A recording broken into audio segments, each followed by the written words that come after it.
Yes, we are back again in Farming Stimulations number 25, back again on the Gnadenthal map. But this time, well, I'm going to do some farming. Last time we were here, we were setting up the farm, getting things going, making sure everything was okay. Having been away for the weekend, I wanted to get on and see how long it's going to take to do one of these fields. So, surprise farming stream.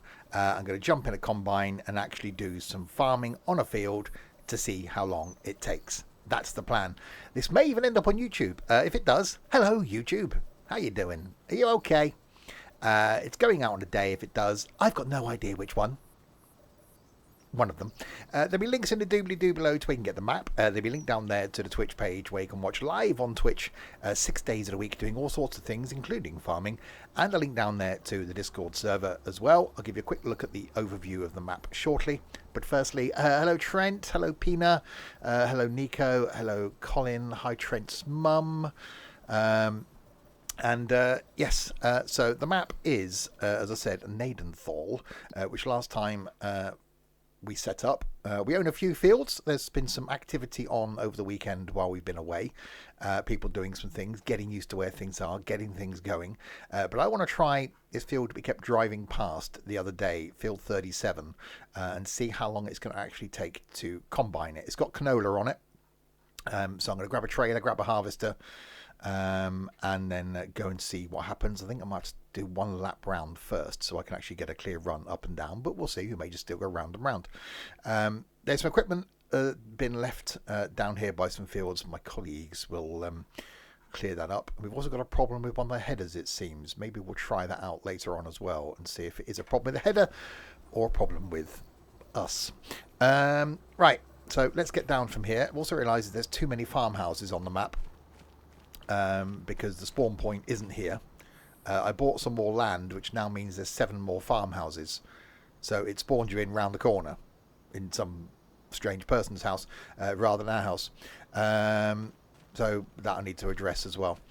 Hope your weekend was good. It was a very good weekend.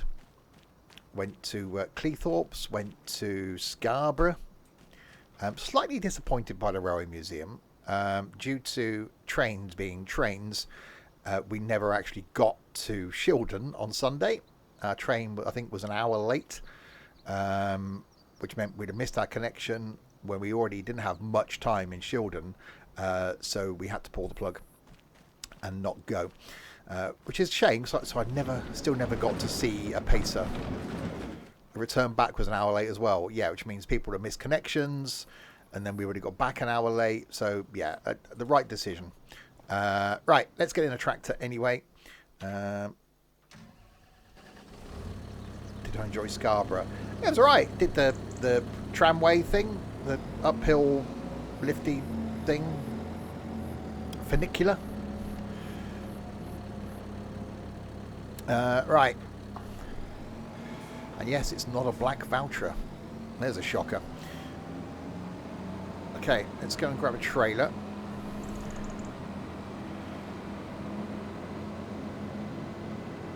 And then combine. I'm definitely intrigued to see how long it's going to take to do these big fields. Right. Remember where everything is now. Right, trailer is here. We will go for a big one. First time seeing this map. Shows the commitment, doesn't it? You know, come on, have an explore round. No.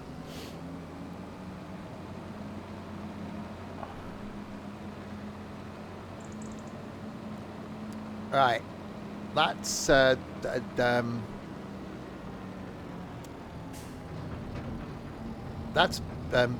well, I think big is the way to describe that.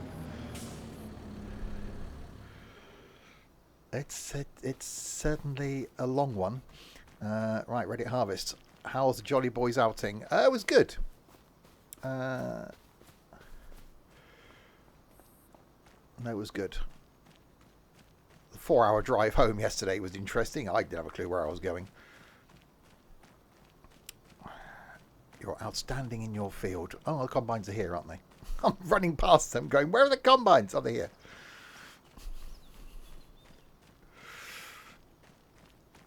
Right, let's jump into combine then. Okay. At least I'm going to go very far with it.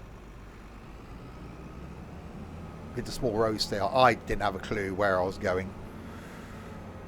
I was on the A1. Went past Grantham. Went past Peterborough. Ended up going across to Oxford. And then down from Oxford. So it took pretty much 4 hours. So I wanted to avoid the motorways. At one point I was bored and put the motorways back on, but then it was only going to gain me 20 minutes, so I thought I may as well just go back driving A roads. Right, what side's my picky uppy thing? Over here. 413 quid to fix 2 oil leaks and new exhaust on the car. Welcome to motoring. That's close to the edge of that field, isn't it? Blimey. Okay. You spin me right round. Discovering new viewpoints, yeah.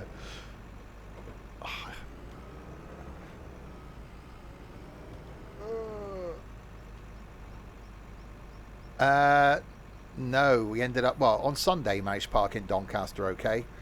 The rest of the time it was bus and then Uber. My first time in an Uber. Right. Things on the... So I need to go this way round, don't I? Okay. Alright, we'll start here. We'll go down the long run.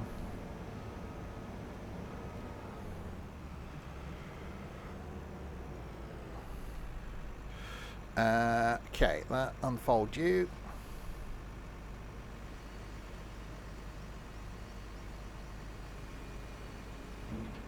That's the lower you down. That's also up, isn't it? Was it that one? That one. Lower my thing down. There we go. Right, let's turn you on. A bendy neck. Neck. No, the Uber we got in, the seat was so far forward, and me being 6'2", I was literally like knees against the dash, head bent to one side to fit in the front. Right, let's get going. Let's do some harvesting.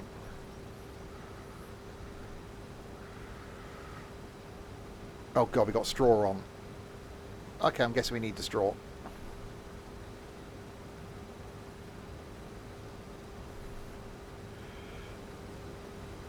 Well, this could be interesting. I'm intrigued to see how long it's going to take to actually fill up. Yeah, pretty much. And yeah, I'm not bored, Trent. I got a few shows that I was going to watch today, but I thought I didn't want to wait till Thursday to see how long it takes to do these fields. So I was just going to jump on for an hour anyway, and thought, you know what, I may as well hit the streamy button.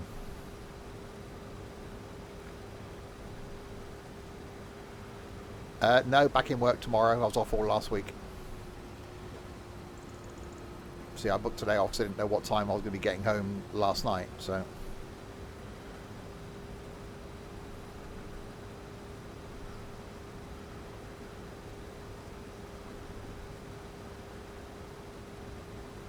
Joys of a uni student.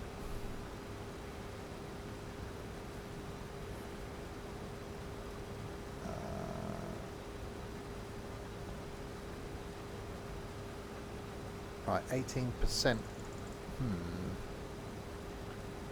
Office is less than 50% full on this run. It might have to be an up and then just straight back down the other side and then empty into the trailer.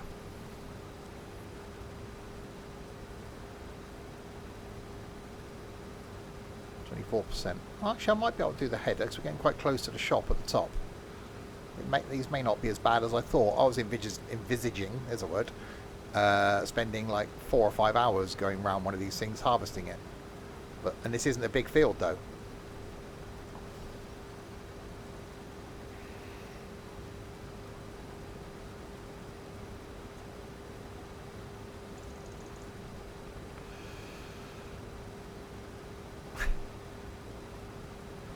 tomorrow's going to be a fun day. But at least only a 4-day week this week. Oh, tree there.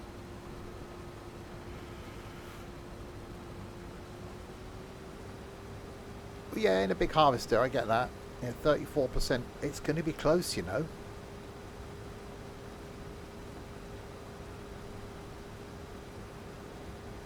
It may not do two rows without being full. This could be interesting. Obviously, it varies on the crop as well. So depending on what crop you've got going in as to how much space it takes up.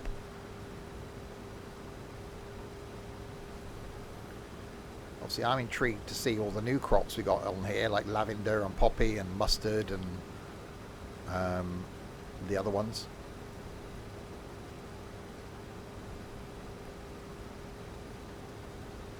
Because we haven't actually harvested any of those before. So we may have a problem with our corn headers, which might have been the same problem we had before with the corn headers, so that's going to cost us money to change. 47. 48. 49. Well, that's 50%. So that's just over 50% full doing one row.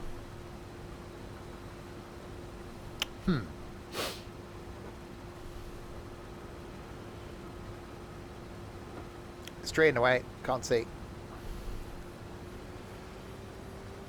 Alright, so I just go across the top to give me plenty of turning space.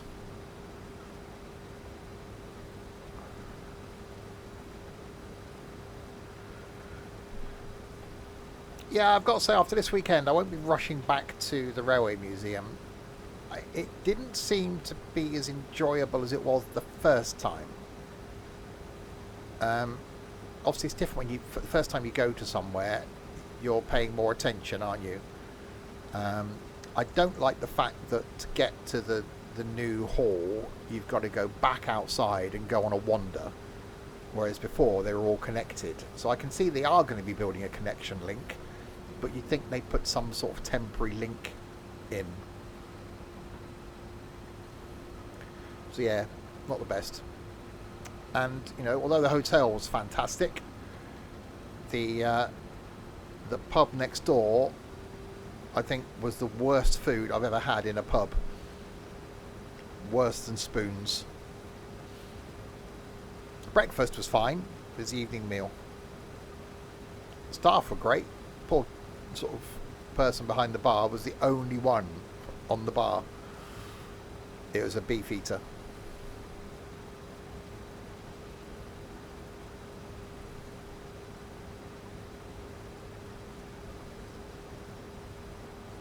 Yeah, I've had, like, I normally have the smothered chicken, so it's chicken with cheese, bacon and barbecue sauce. Then you get like chips and peas and stuff with them normally. This was the world's smallest bit of frozen chicken with a slice of processed cheese and what I can only describe as 2 frazzles on top. It wasn't bacon, and it was just not pleasant at all.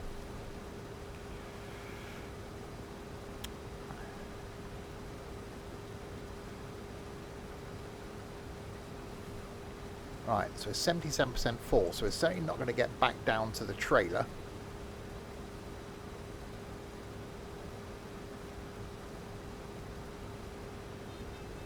Yeah, that's 80%. And this is, looking at the map, a small field in comparison to some of the larger fields on here. No, I've had some good meals in a Hungry Horse. I've had some okay meals in a Spoons, in all fairness, but I'm just not a fan of Spoons.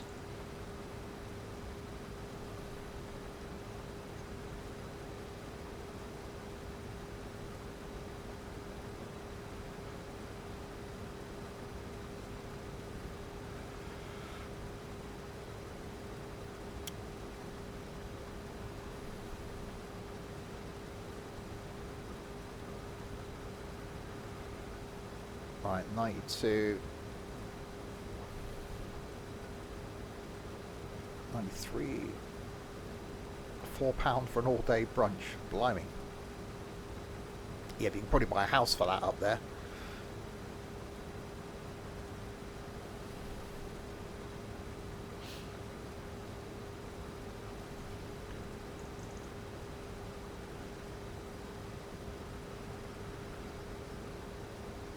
And stop. Right, well that's 100%. We nearly got back down to the trailer.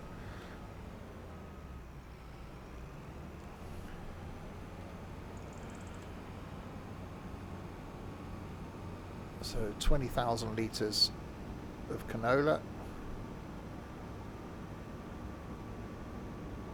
Let's go and empty this in the trailer, and then... Oh, God.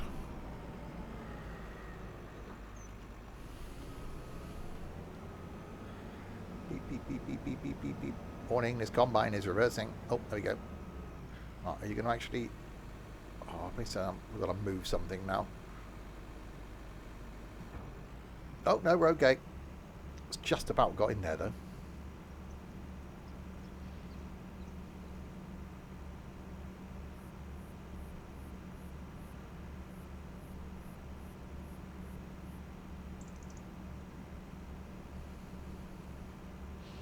Yeah, it's definitely a different map to ones we've done in the past, being that it's just long, straight fields.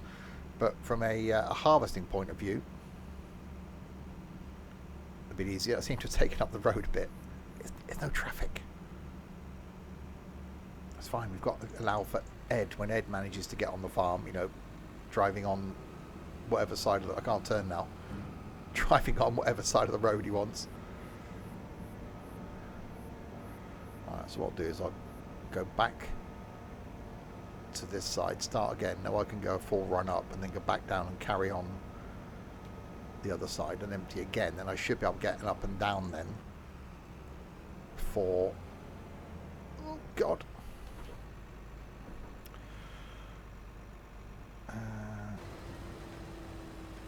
Come on. Lower.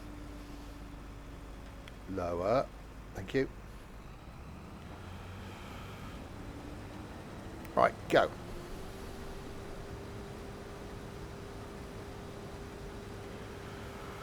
Yeah, so from a picking up the straw point of view, it's going to be easier because it's going to be straight runs.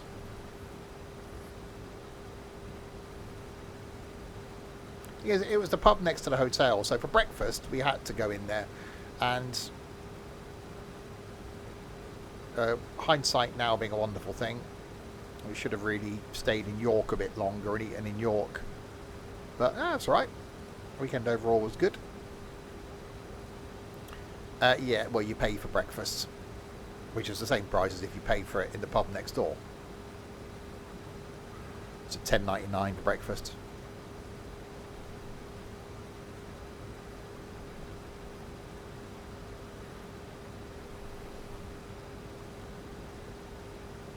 How was the railway museum? Nowhere near as busy as I thought. I had visions of us like queuing to get in. Like, you know, I thought, God, yeah, it's the Railway 200 weekend. It's going to be full of lots of train people. And it wasn't. There's a lot of people there, but I wouldn't say it was any busier than it was last time we went, 3 years ago. A lot of volunteers, you know, a couple of interesting talks and signalling demonstrations and stuff. So, you know, you can see they put a lot of effort into it, and people that were there seem to be caring about the place, which is great. But yeah, it's not somewhere like I'll probably ever go back to now.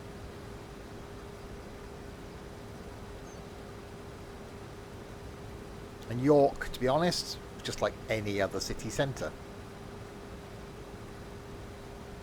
Again, not a place, and I'm not one for going to somewhere because it's historic. You know, one city centre looks like another city centre. It was a good, you know, when we organised it, 5 months ago, it was a good reason to do it.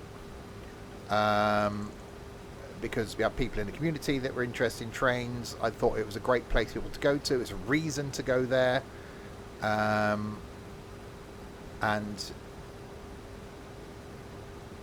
yeah, it was nice doing the trip to Cleethorpes, and I actually enjoyed going to Scarborough. York is overpriced. Yeah, but that's the same as any tourist town. You know, people complain about London prices, and you know, any of those tourist places that are expensive because they rely on the tourism.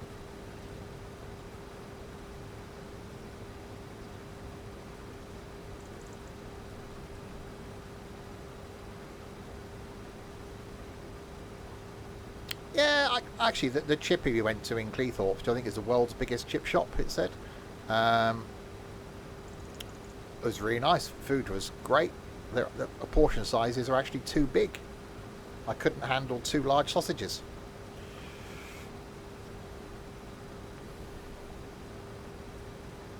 And at reasonable prices as well. Again, I think they're catering to their audience.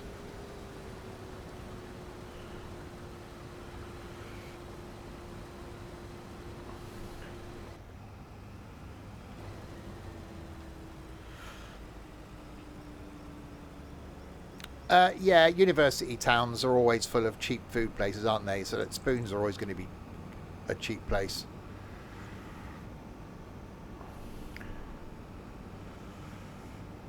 Right, let's go down and get the last bit of this. And if I empty this in the trailer again, then I should get a run up and a run back down again before I'm full. Although I won't, will I? Because it's still going to be 50% there and still be... If I don't do a bit across the top, it's going to be close.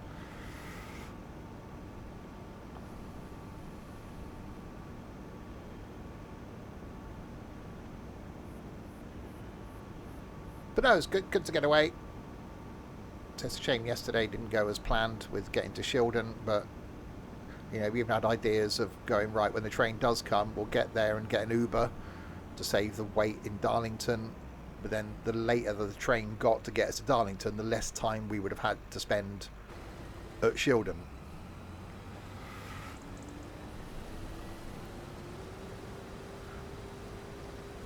So yes, one day I'll get to see a pacer.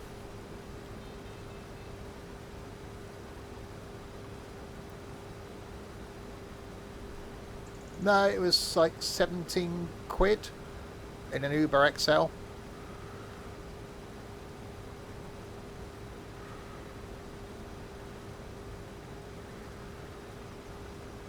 Maybe that means going to Leeds. Why would anyone want to go to Leeds? Hi, Amy Lou.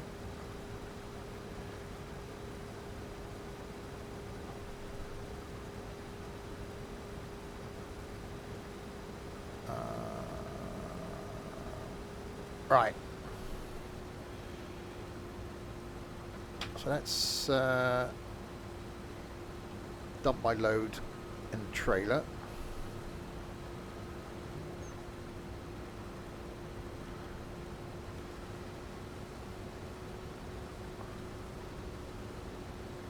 There we go. Oh crap.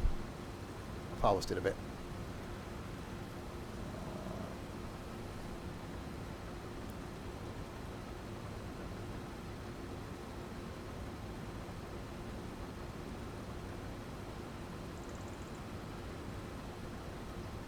Trailer's going to be okay. So next time round I have to go into the trailer as well then. If I turn that off and raise that, there we go. I won't harvest anymore then, will I? Right, let's do another run down then.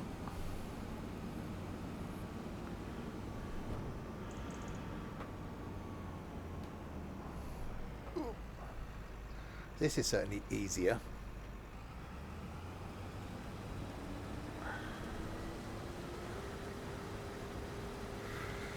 Get out there, Pina, live a little.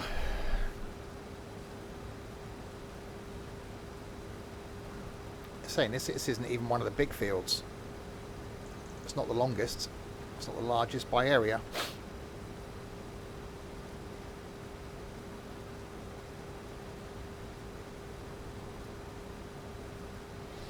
Makes this combine look tiny.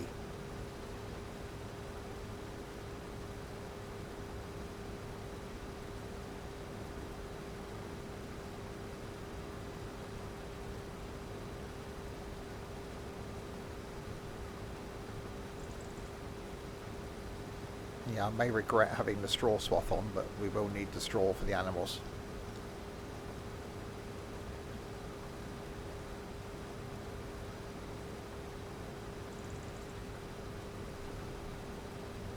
We gave in and got Train Sim World 6. I will be doing that later.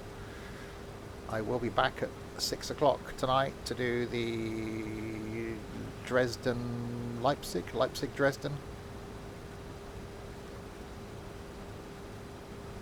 And then tomorrow night, unless things go really badly at work, it'll be the Morristown route. Wednesday is going to be Water Park Simulator. Thursday, more farming. Friday night is bingo. Saturday night could be more farming. And then I'll do something else on Sunday lunchtime.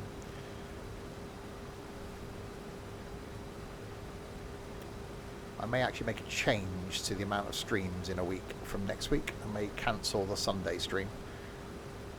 Give myself a day off. You went to bed at 8 and was up at 6. I was struggling last night. I was watching a show laying on the sofa and I shouldn't have laid down, and I'm sure I missed some of the show because I was really confused when I woke up.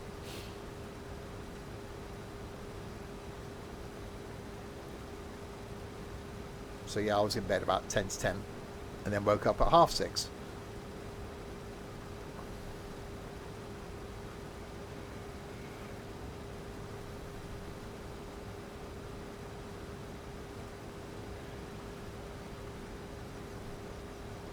Have Saturday off.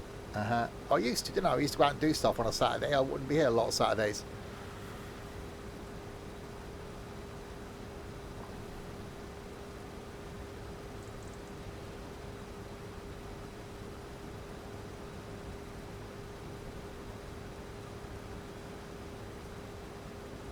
It's always one of those things when you go away, isn't it? As you know, as nice as they say the Premier Inn is, and you're going to get a great night's sleep, you never do.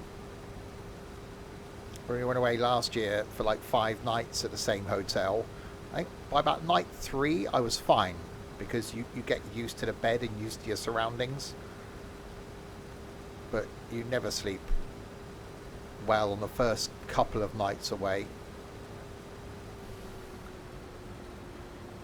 When you go away for a week's holiday, it normally takes you a couple of nights to get used to your bed and used to where things are. Yeah, if it's a regular thing, then I suppose you would be, but...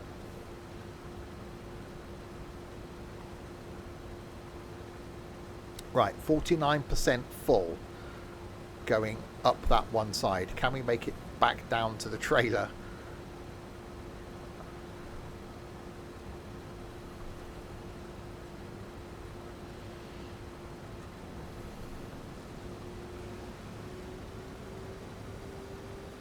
Right, down we go. That's our 50%. So yeah, not as long as I thought it was going to be to harvest this field. You took an extra headland off. Yeah, I thought about that. Sort of take it to a couple of tops and bottoms, but a little bit of overlap will get me to the trailer.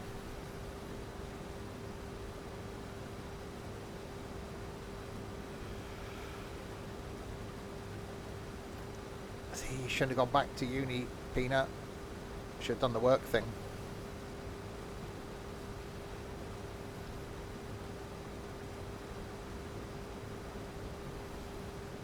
You can do both. Well, I suppose you get enough time off. I suppose if you've got a day a week where you're not doing anything at uni, you could always work.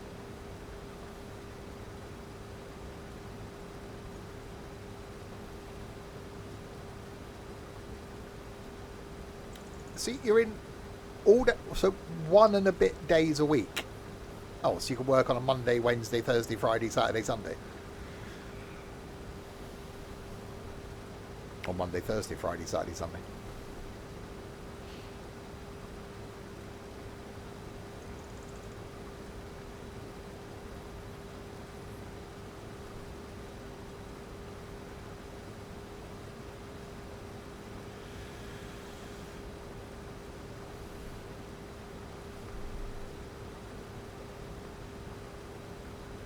part-time uni mature student, yeah.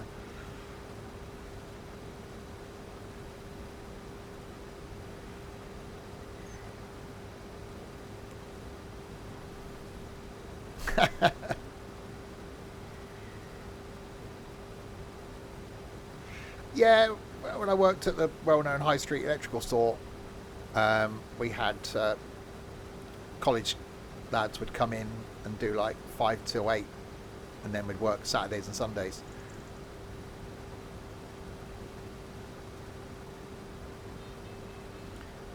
Right, I know I've got a bit of overlap going on, but I want to make it back to the trailer.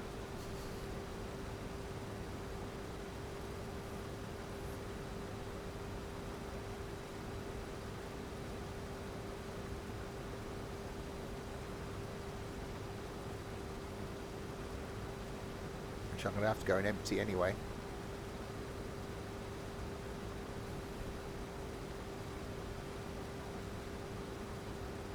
So I've got to harvest this, then go and grab the pickup trailers, which apparently will pick up at like 60 kilometers an hour. So flat out in a pickup trailer. That's going to be interesting. So it's not going to take long to pick up the straw off this field.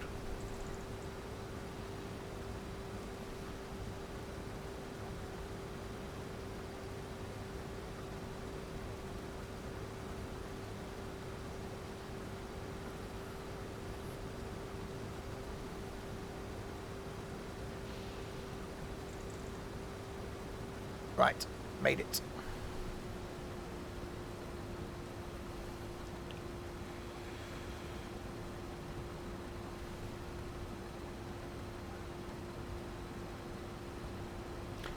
No, Peanut. No, it's never... I don't know. Oh, God.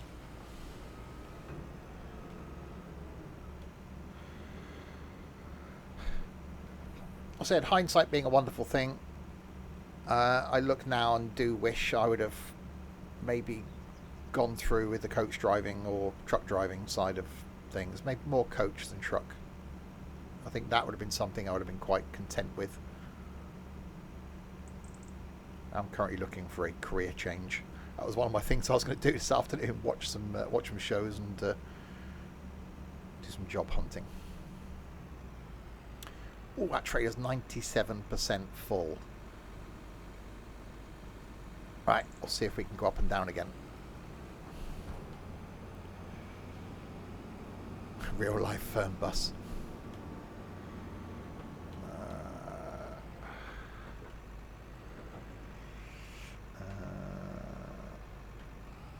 Go.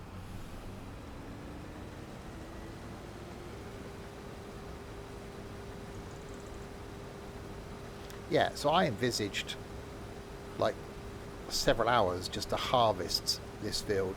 It's probably going to be an hour realistically.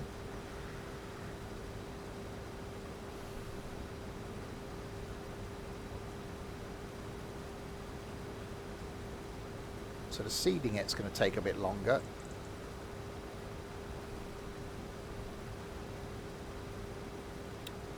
And the fertilising shouldn't be too bad because we've got the new fertilisers.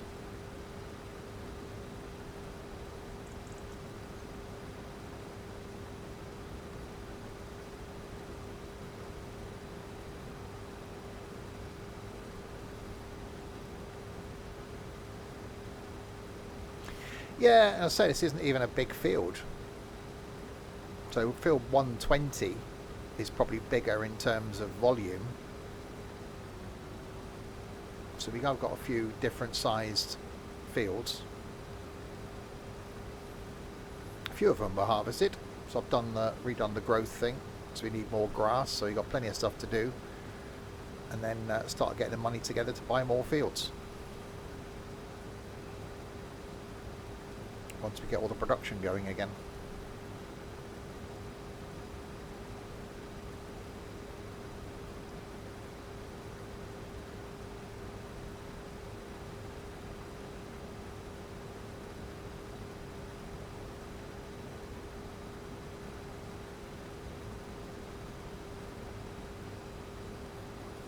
Yeah, even easier now for those that just like doing a bit of farming and doing a bit of multitasking. You just drive in a straight line. You could be watching a film or a show or some YouTube on another monitor.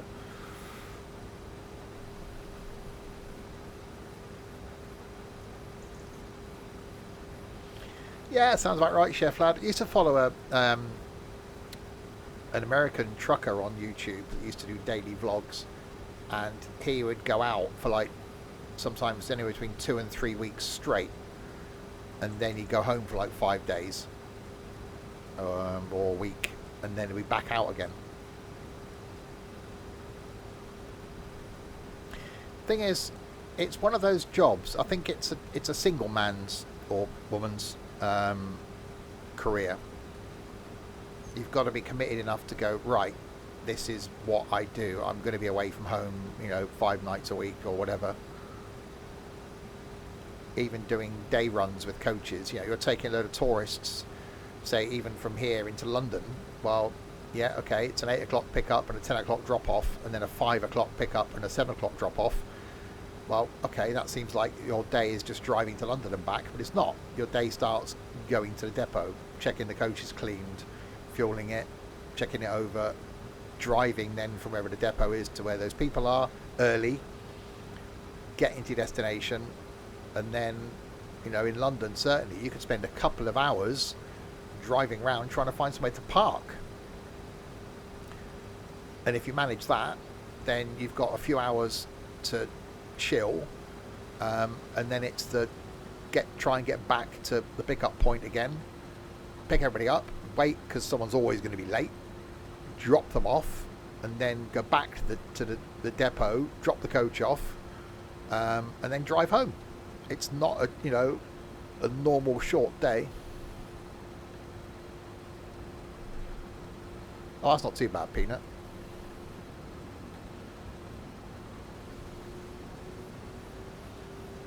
Yeah, but London's a nightmare.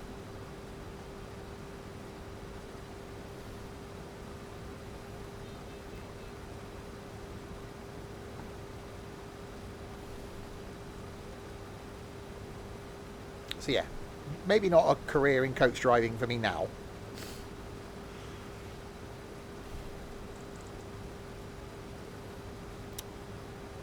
I think something still that's a 9 to 5 Monday to Friday.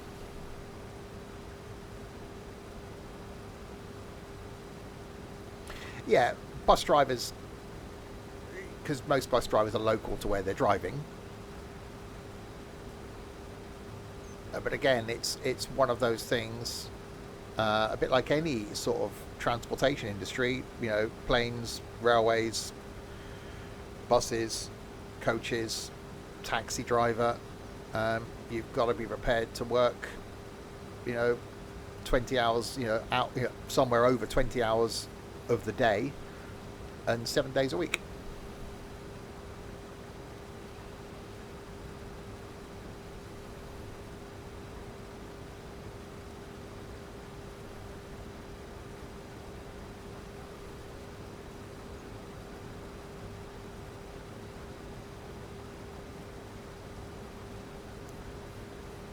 Right, 68% full.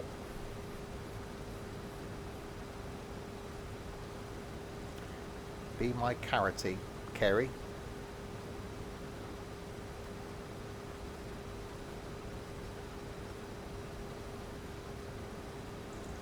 And part of the awkward passengers, yeah. Well, lesser so nowadays, isn't it? Because the drivers don't really have to know like costs for anywhere. Most people are just getting on and tapping something and getting on and then getting off. You're protected by a bit of plastic, which I know doesn't help. Someone actually wants to attack you. Yeah, and it's flat fares.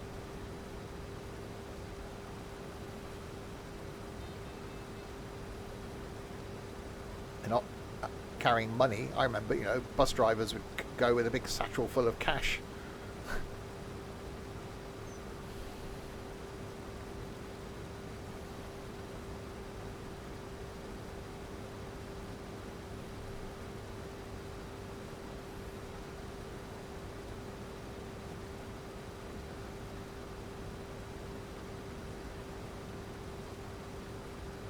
In most proper bus companies, you can't pay cash. It's card only.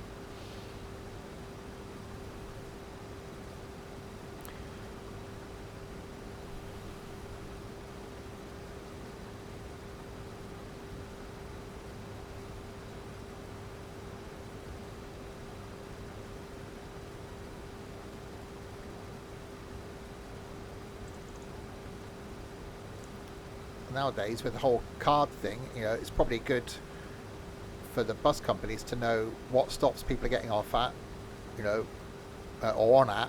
Can't really tell from a getting off point of view, because not everyone does the tapping off thing.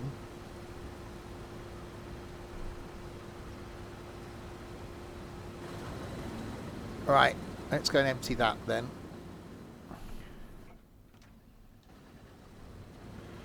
In the silo.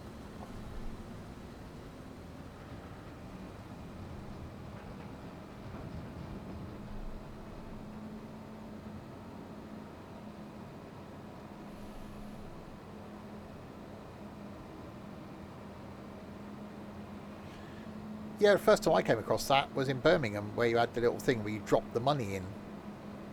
The driver just glanced at the screen, had to do a quick count of how much money was in there to make sure you had enough, and then he pressed a button, the money disappeared into a vault below, and then you got issued your ticket. So you still weren't giving the money to the driver. Right, we will dump canola.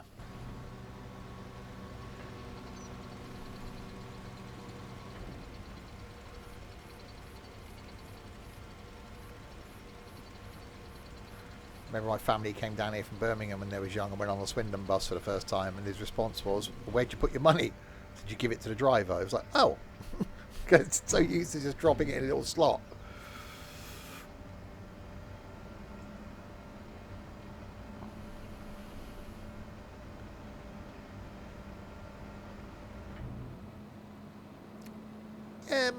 It still amazes me the amount of people that don't tap off. Noticed it when I was out on the bus here in Swindon the other week, and obviously at the weekend as well, whether people just accept the fact that they're just going to get charged the maximum fare of £3. Well, we got on and tapped off, and it was £2.50.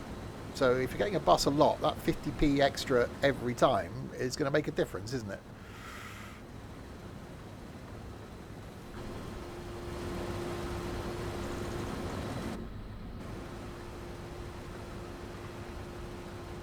Right, so I reckon a couple more runs up and down and this will be harvested. Then we'll have to go and get the pickup trailer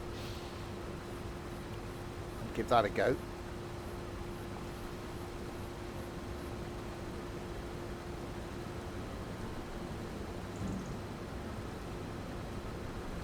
Just harvest the road while we're here.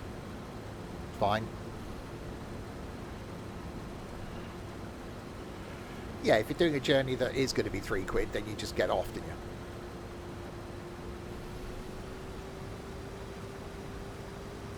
You can't find people who don't tap off.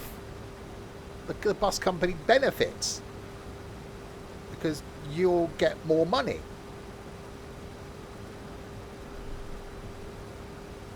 Yeah, if you're on off the bus a lot, that's what I like travelling around in London, because you know if you're on off the bus or tube or tram, you're only going to hit that daily cap.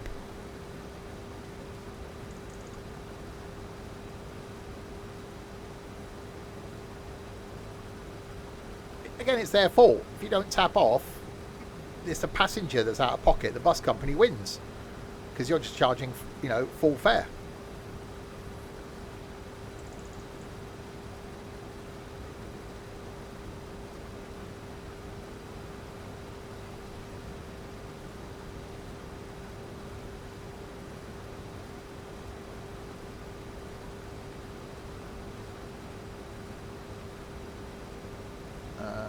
Right, I don't reckon we'll do one up, one down. I think it'll be one up, one down, and a little bit over.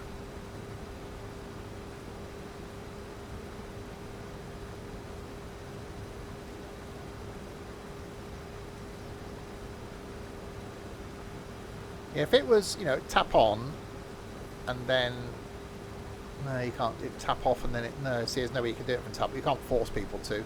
It should just be like London. It's just a flat rate. So you tap on, it's gonna charge you £2.50 regardless of how far you go, and then you don't tap off.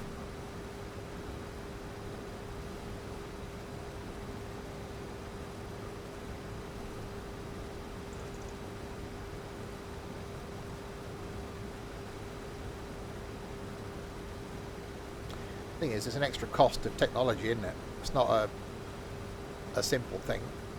That's why bus fares go up as well. You know, the equipment's got to be connected to the internet all the time, so there's a cost involved in that.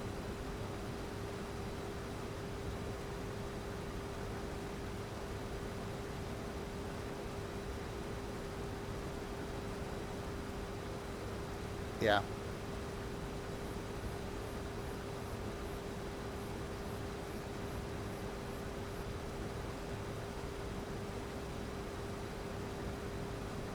Yeah, people think, you know, certainly smaller bus companies, which is why a lot of them get gobbled up by the larger groups. So they think smaller bus companies, yeah, it's a money-making machine. It's not. It's probably only certain routes that are actually profitable. There are probably some routes that actually lose the company money if you're not getting the footfall. You're not getting the passengers getting on and off. Yeah, ticket machine's basically an Android tablet running some ticketing software connected to the internet with a SIM card in it.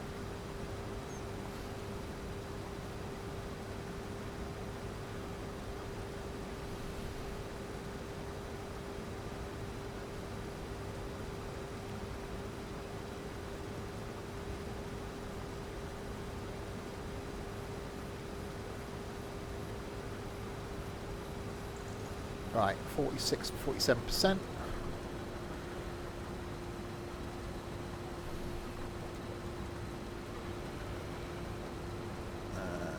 We go back down the other side.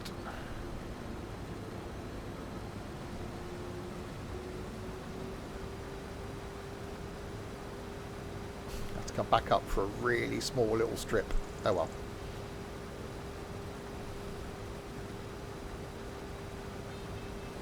Beep, beep, beep, beep.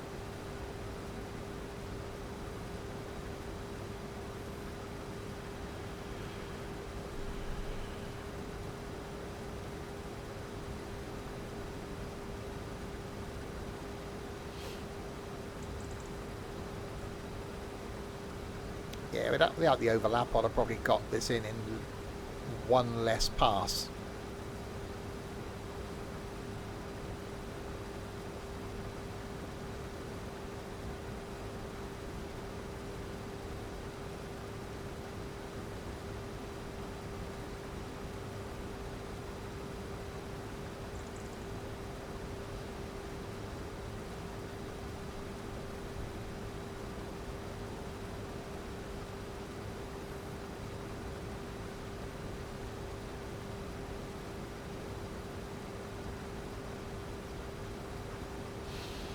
I can see there being a lot of that public ownership, like they're doing with, well, government ownership, isn't it, with the trains.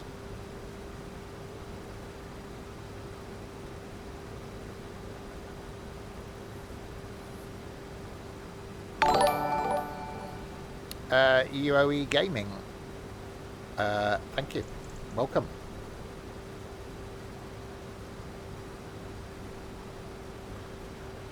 Yo, yo, yo. 3 yo-yos, or 1.5 yo-yos. Yo-yo and half a yo. Someone nicked your string? Like the bee network. Isn't that just for bees? Very small buses.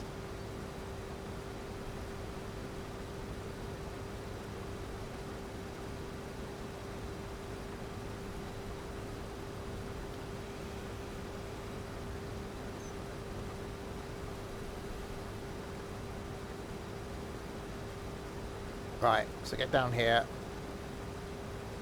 How's it going? It's going. It's very stripy. Up and down, up and down.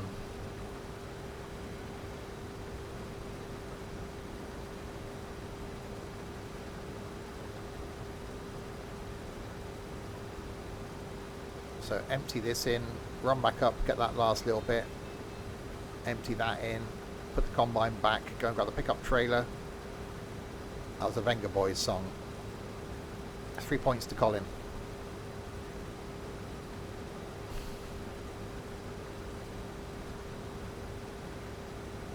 I like the party. I like the party.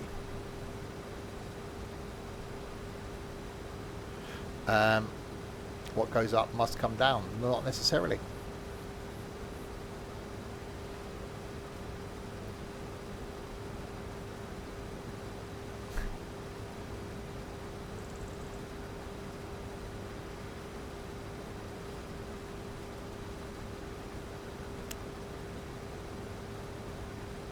Yeah, so you can just about do this then, depending on the crop that's on it. Up and down. If you took, I think, as Dean said, if you took if you did like 2 headers off each end, then you could do it up and down empty. That's what you were doing. Yeah, don't go in a hotel with a room next to Trent. Because all I could hear a few times was Trent singing through the dividing door next door. I thought, what the hell's going on there? Soybeans is good for up and down. Probably a few crops that would actually work quite well.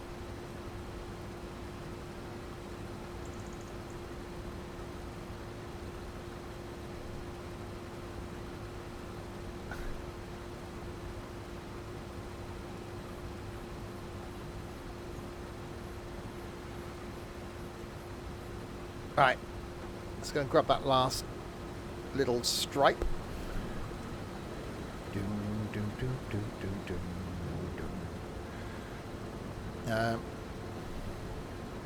Trent was serenading me. No, I think all the cats around the area were going wild. That's what you get at home. It's just like, it was just weird.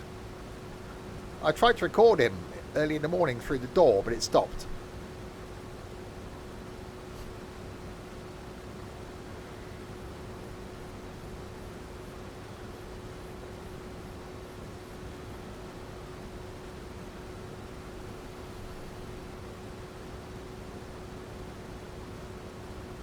Yeah, cheers for the raid. Have a good sleep.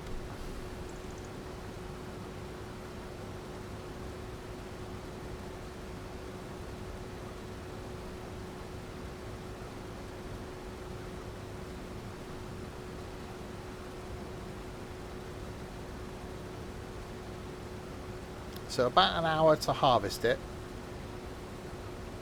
That's acceptable. Which is similar to a normal sized field. It just feels, it felt longer initially because you got that one long run, but I suppose on the other fields on other maps where we're generally going round and round in circles like a teddy bear. 1 step, 2 step, tickly under there. This just being stripes and you're doing less of them, it's actually not that bad.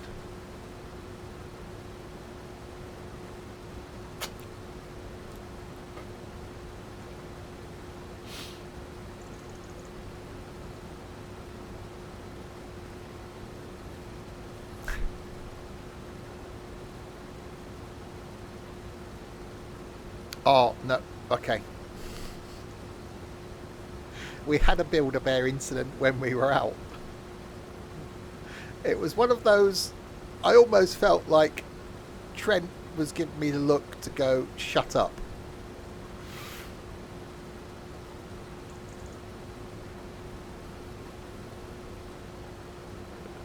There was it was Cleethorpes, wasn't it? We were going to Cleethorpes.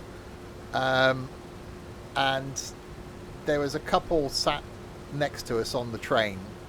I think they got on at Doncaster, so it was they were just sat there quietly. And at the end, before they went to get off, they put a Build-A-Bear box, or she put a Build-A-Bear box on the table, and out of the front of it was stuck a horse's head. Out of the back of it was stuck a horse's bum. And I said, well, at least the head's sticking out of the box. Obviously, I didn't know these people. At least head's sticking out of the box, you can breathe. Otherwise, they're out to report you. And it was the bum was sticking out the other side as well. At least the air can go in one end and out the other end.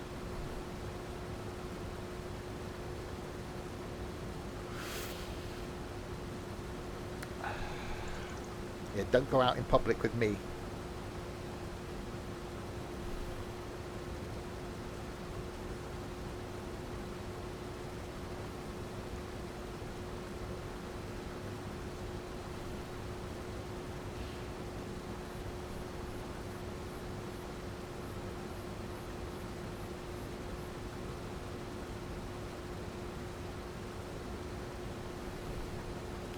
Right, done.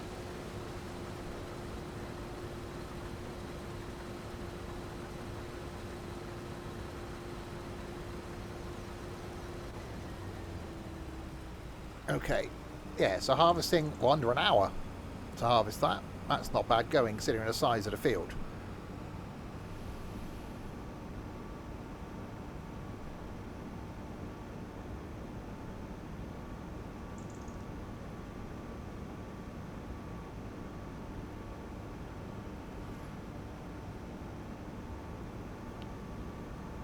So we're going empty this,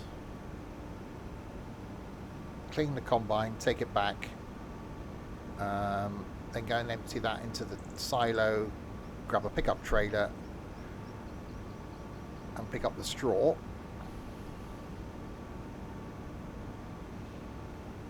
And then that can go in the silo. This isn't the only stream today, by the way. I will be back tonight, 5 hours and 20 minutes time, for normal Train Sim World. Well, not normal, because I don't normally stream on a Monday. But Train Sim World 6 tonight, doing Leipzig Dresden. I have sorted out my stuttering issues. I wasn't running DirectX 12 last time we did Train Sim World 6. So it should be smoother than a very smooth thing this evening. Okay, so lower you down, unhook you, fold you up. Smoother than a baby's bum.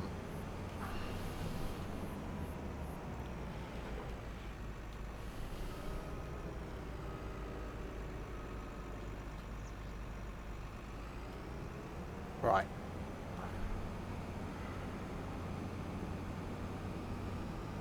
Where's the best way? So I'll have to go back up towards the thingy and then do the cleany thing up there.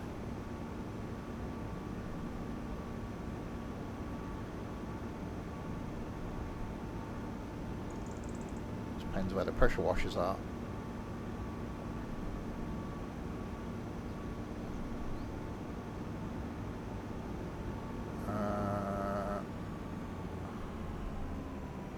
I see a pressure washer.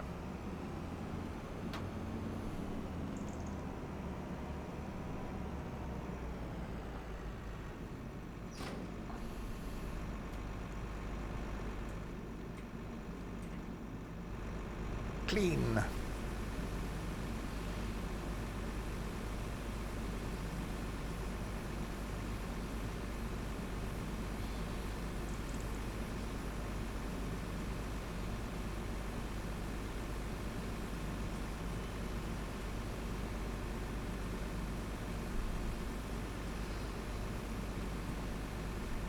Oh, it's a sticker.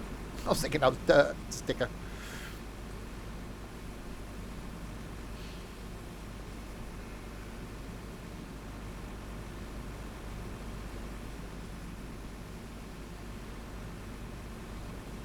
Right, that's all nice and clean.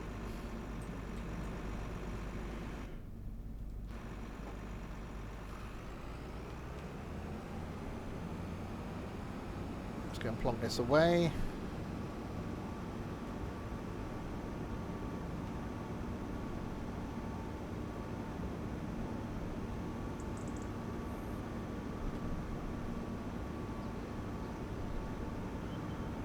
Grab the world's fastest pickup trailer apparently, once I've dumped the stuff in the silo.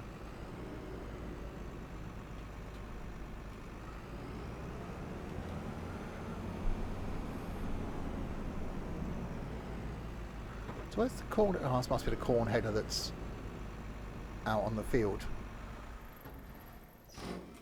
Okay. Right. Let's go around here, grab the trailer. means we can end up having to replace 6 corn headers. That could be expensive.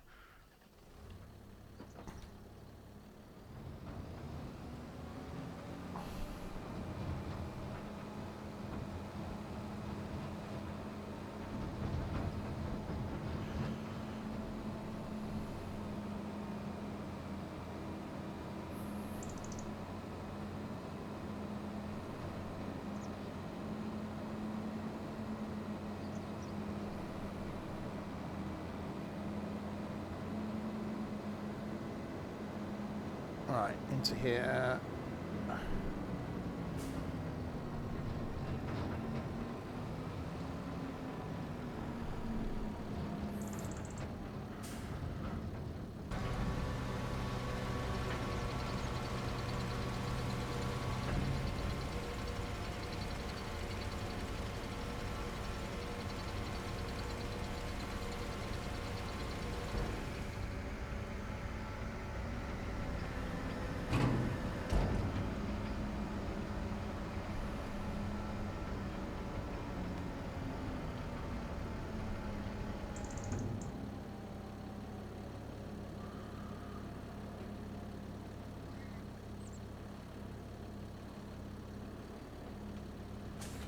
Right, dump that. I'll grab one of these then.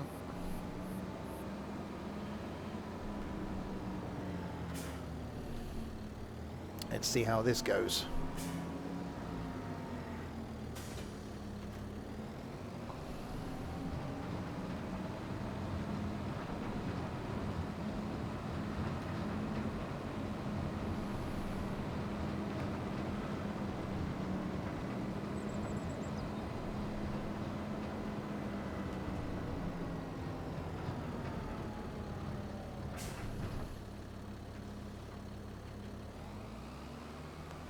Go.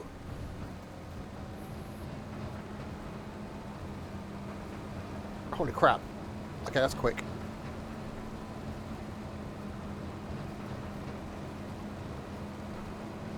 Jesus Christ.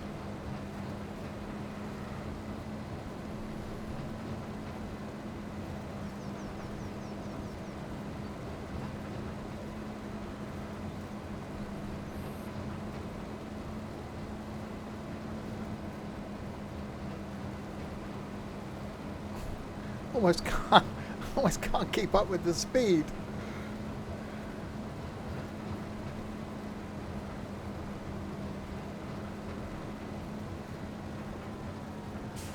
Bloody hell.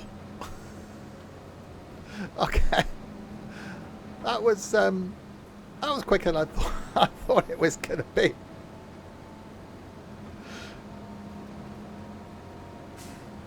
Someone said it was quick, but blimey, look, Charlie.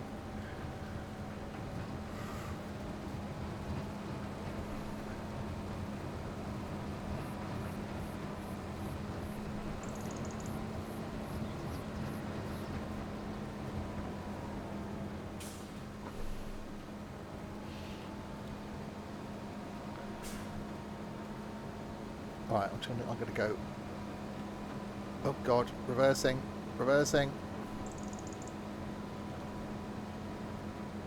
Up and down the hey. God, it's a short trailer with rear steer. That makes it interesting. Right, let's go back down here then.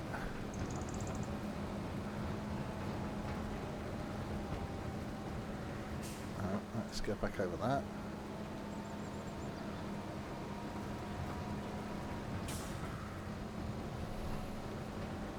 Well, yeah, it's not going to take hours to pick up the straw swath now. A little bit cheaty, but we didn't set the speed of the trailer.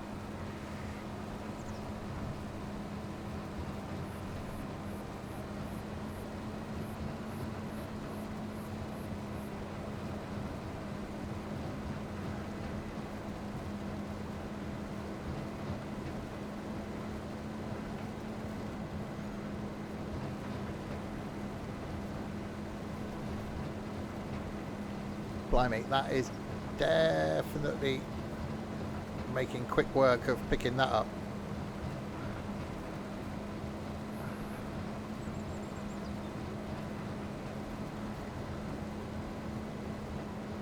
I think it's not compensating for having a trailer on board. It's just going at full tractor speed.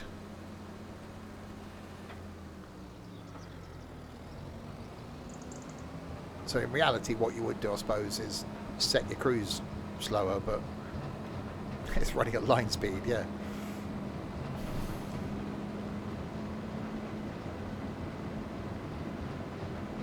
If the mod wasn't one of many within the pack, if the mod was just this trailer, I'd go in and edit the mod and bring the speed down.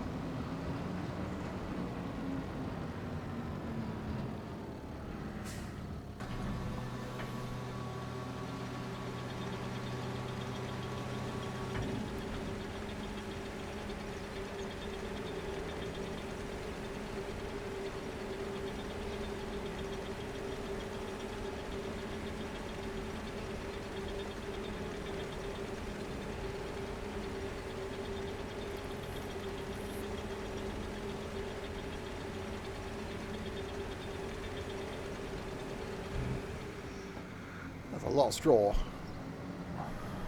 Right. Let's go back. It'll be interesting to see how much straw we actually do get off the field.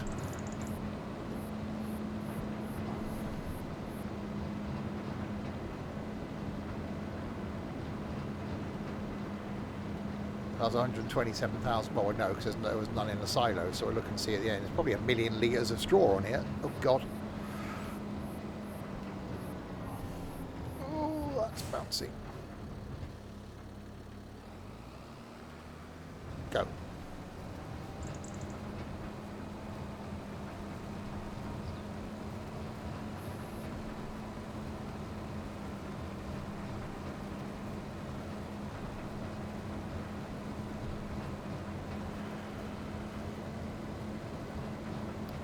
Really small steering wheel inputs as well.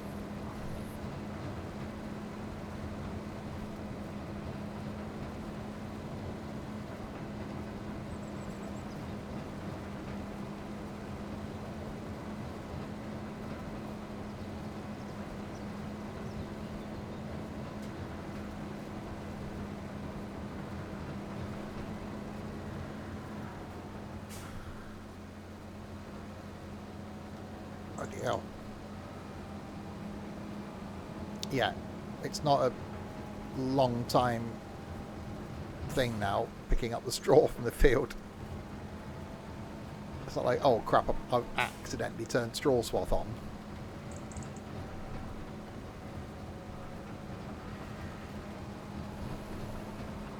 Right, go.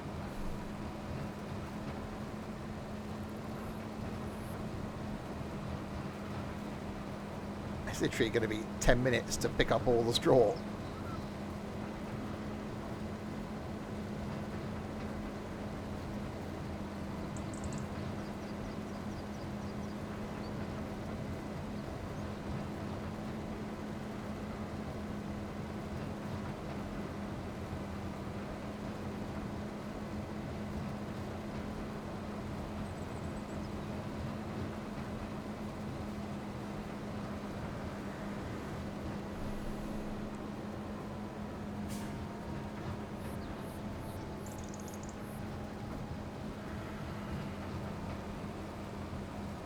And yeah, we have got a slightly over capacity pickup trailer. I think it was one of these that would hold like 1 million litres. That just seemed really unrealistic.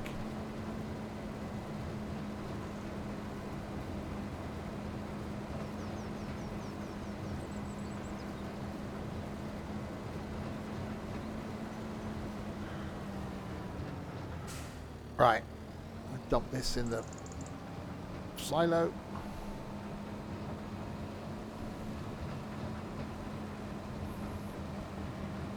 Yeah, fertilising this isn't going to take very long. I think seeding it might. I think that might be a round and round situation rather than an up and down. because you got to turn around at each end.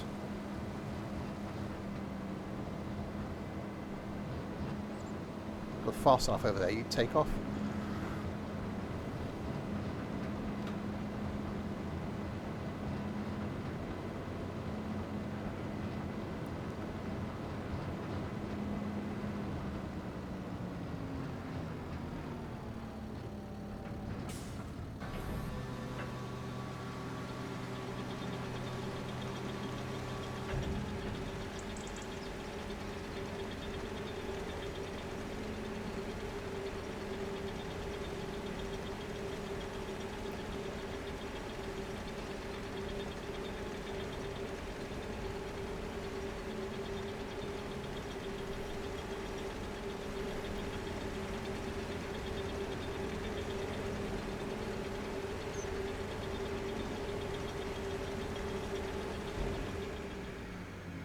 Right, that one, I reckon it's going to be another 2 trailer loads.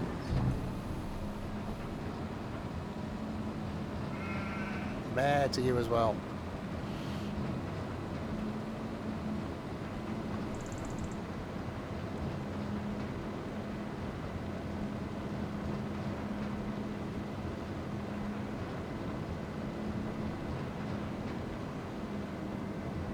Oh god, yeah, definitely airborne.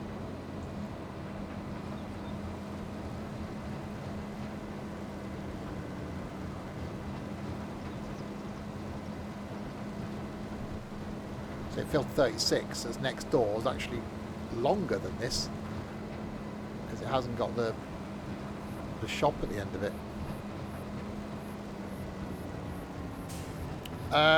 It was only in the Colossus mod that we put in.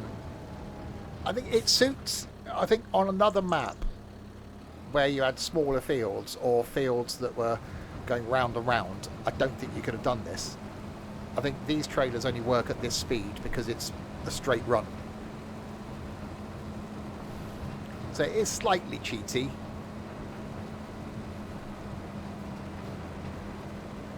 And I suppose, yeah, you could just set the cruise control lower so you haven't got to drive it flat out.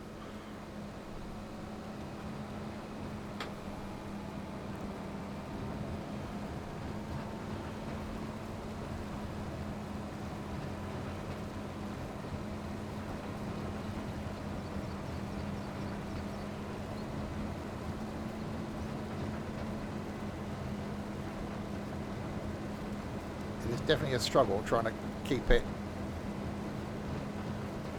in going. There's actually a version of this as well. You can have a wider pickup, so it'd actually pick up wider than the trailer. But we kept that as standard.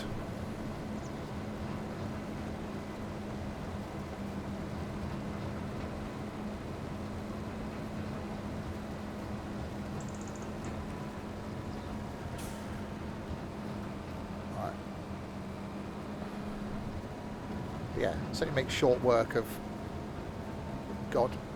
straw swath.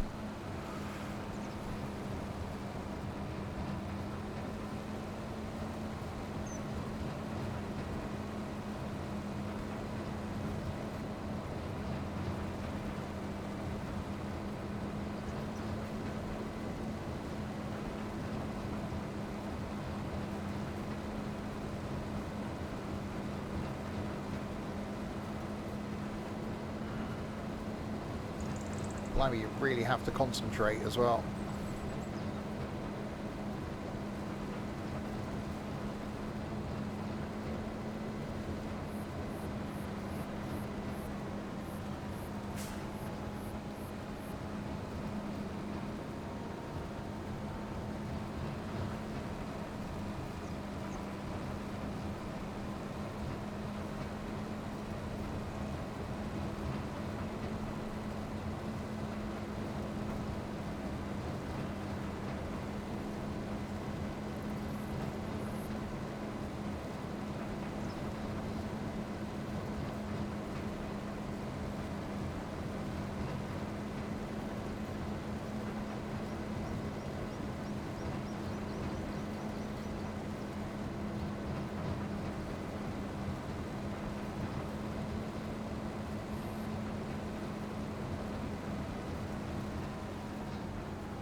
Let's go and empty that and then do the last 2 runs.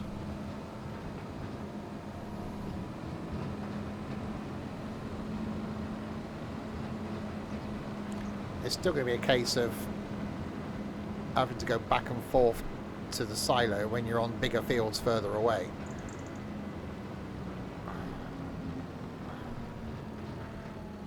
But this is where I want to do some proper multiplayer stuff on this farm, on some of the bigger fields.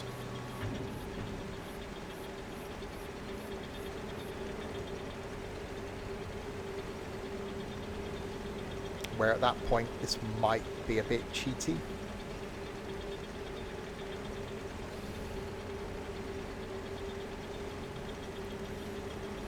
It could be one of those things that we change, because if you're doing it in one field on multiplayer, having someone come around at a similar speed behind you to pick up the straw is great. So you can have someone on harvesting while someone's going around behind picking up the straw. But at these sorts of speeds, you couldn't do that.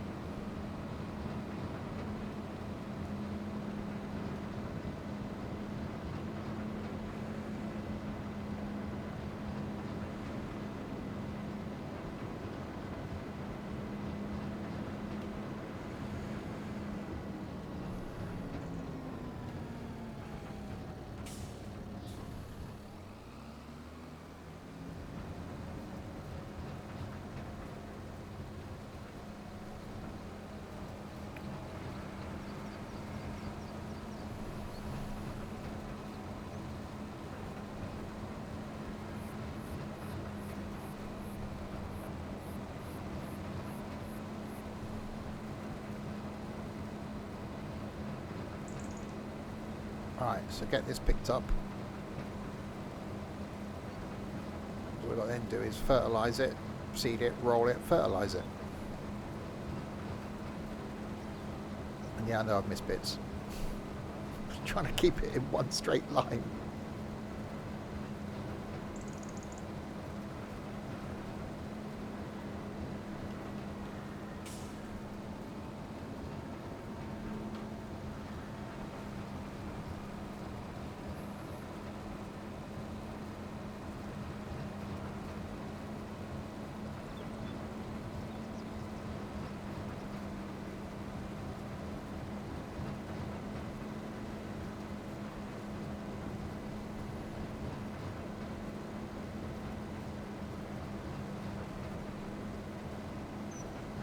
Yeah, so if you're doing a field on your own, fine, because it's a quick process. No one's going to mind putting straw swath on then, because it's not going to take you long to pick it up.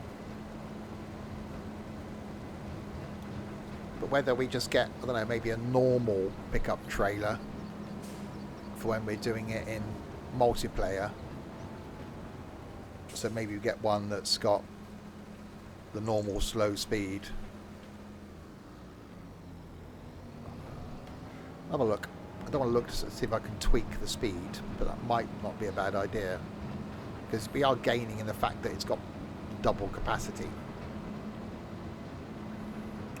We shall see. We shall see what the consensus is.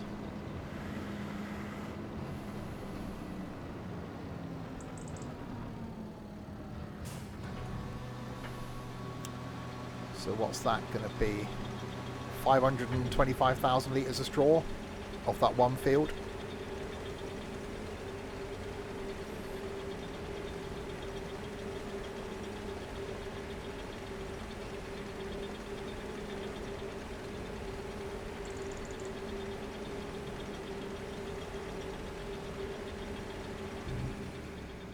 Oh, close. A quick bit of maths, wasn't it? 524,271.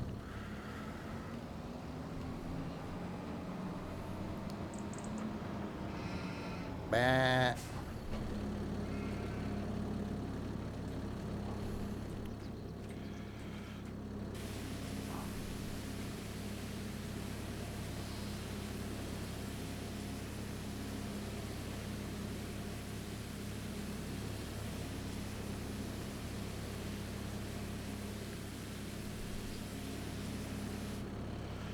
There we go.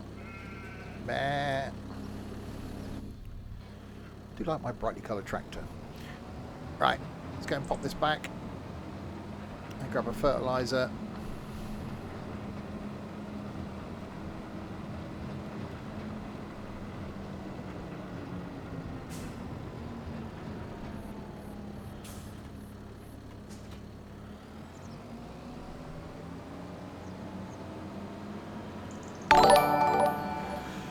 Nathan, how you doing?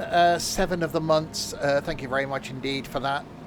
Much appreciated.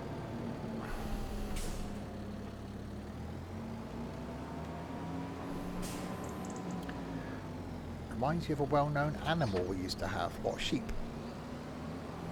That's definitely a brightly coloured fertiliser.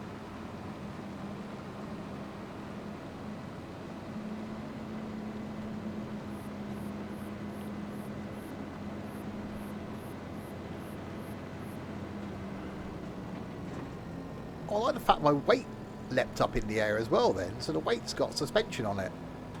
That's quite cool. Colour of my tractor. It is sort of a green colour. What, you mean... that.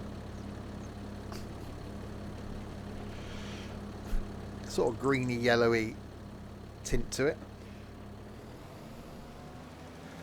Right, let's fertilise. So this is better. This runs at a normal speed.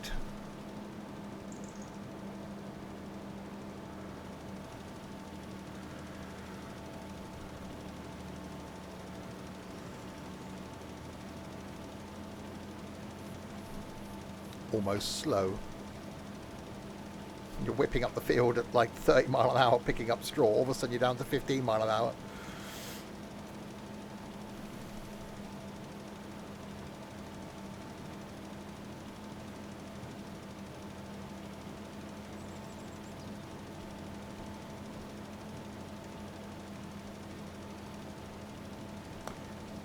Yeah. You can just about make it out. I'll be alright on the first lap round.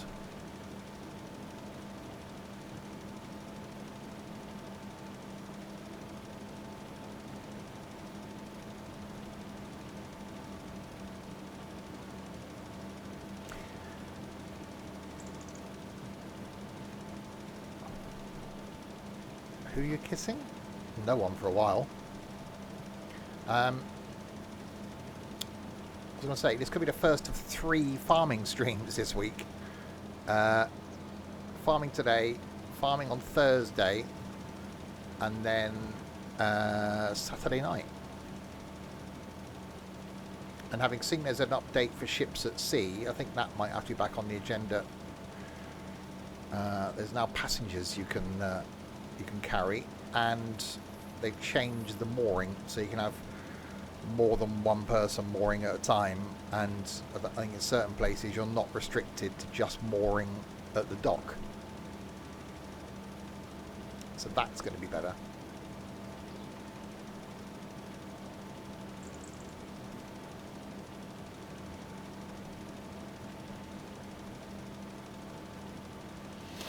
So yeah, streams coming up after this tonight. Less than 5 hours time, back with some Train Sim World 6. Going to be doing the Leipzig-Dresden route. Tomorrow night, hopefully, we'll be here with more Train Sim World 6 doing Morristown. It all depends on how my work day goes tomorrow. First day back after a week off, it could be a bit nuts. So I will confirm that by lunchtime tomorrow. So keep your eye on the Discord for that. Wednesday night is going to be Water Park Simulator. Video went out on YouTube on that on Sunday. My first look. I think that's definitely stream worthy. Going down on Wednesday. Thursday, more farming. Friday night, we got bingo. Saturday, more farming. And then Sunday afternoon, I'll be doing something. I don't know what. That could be my last Sunday stream.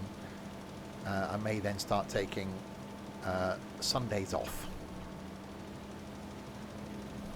How's the new farm? Yeah, liking it.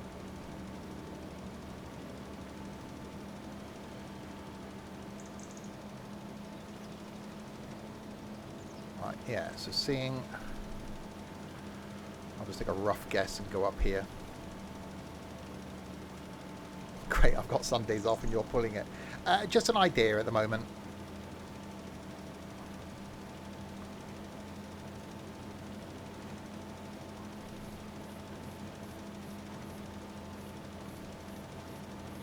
It was either Sundays or Tuesdays.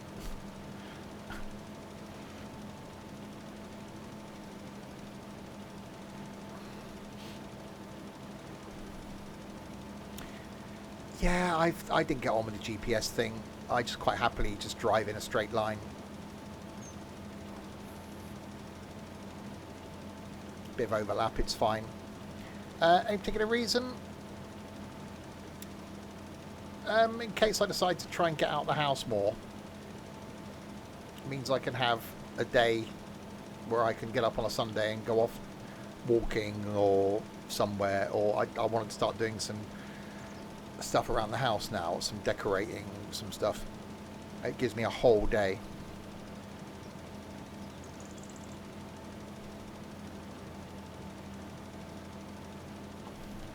But we'll see. Yeah, you can just about see there's just slightly lighter line. Yeah, I just didn't get on with it. I've done so many years of farming without GPS that I just... Yeah, I didn't like it. I haven't got cruise control mapped because there was a conflict, so I haven't remapped cruise control. So I just put the throttle down and just go. Saturday night clubbing. No, well, I spent a lot of the last couple of years taking a lot of Saturdays off because of going out places. So it was either take a Saturday off and stream Sunday, but then I'll take a Monday off. So it's a bit, it sort of seemed to break it up a bit.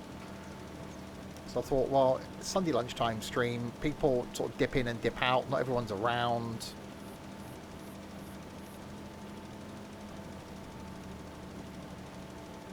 We'll see.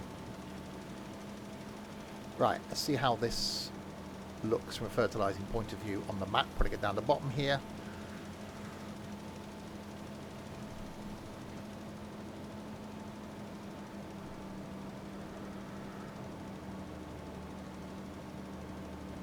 I think it's going to be close.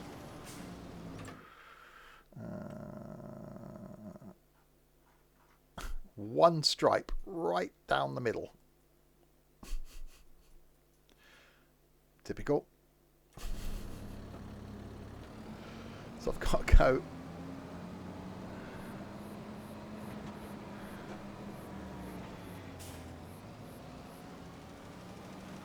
Okay, yeah, you just about see it as well there. Okay.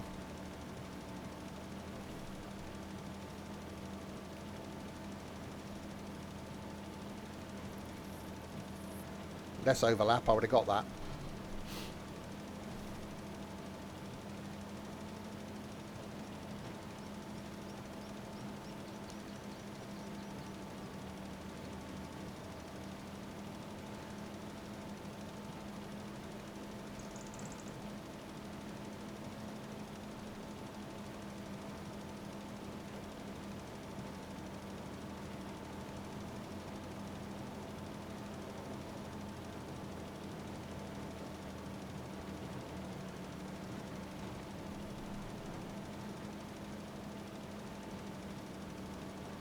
This was canola.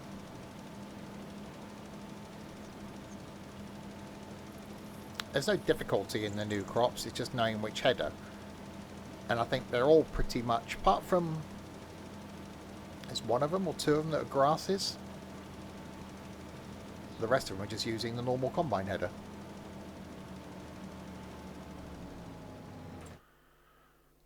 Yeah, that's done. Thank you. You're going to stop? Yeah. So yeah, so the mower, where are we? I can find the mower in the shop. I've now gone past.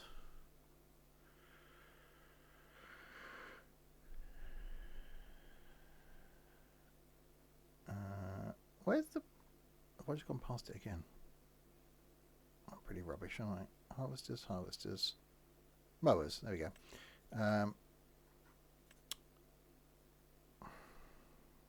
Mowers cut grass. Doesn't it tell you what? No, it doesn't, does it? I thought it told you what, 'cause it's only grass. What have we got crop-wise? Can we look at this another way? There. So alfalfa is a grass. So I think, was that use a mower? Hang on, we can look at it by harvester. Process elimination. Headers. Grain headers. So there we go. So we've got lavender, poppy, and the other ones are all using a normal header. And it's only ones that none of them use the corn headers. So the corn headers are all just sunflowers and corn. So pretty much everything apart from a grass uses the normal header. So if we go back to the thing again, where are we? So buckwheat, clover is a grass. Flax, lavender, lentils, millet, mustard, poppy, rye, spelt, triticale, I think all use the normal header. I might have to do a list. Alfalfa is grass, Samoa, yeah. It's lavender on the cotton harvester. You can use both. You can bale it with the cotton harvester or harvest it with a normal harvester. So if you want to do lavender bales, you can use the cotton harvester.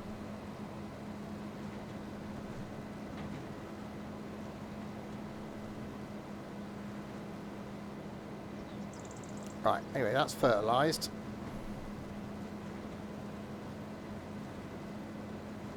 Let's go and grab the cedar.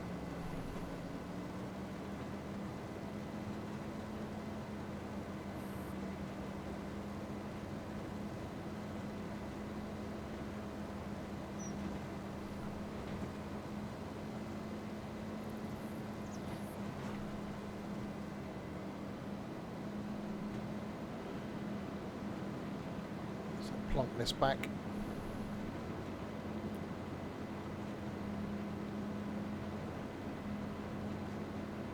We'll go around this way.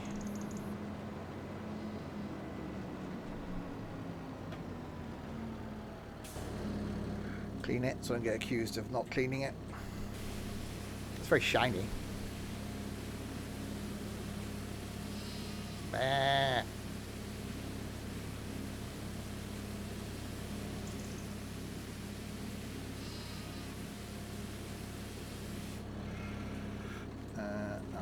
Back. Right, fill it up.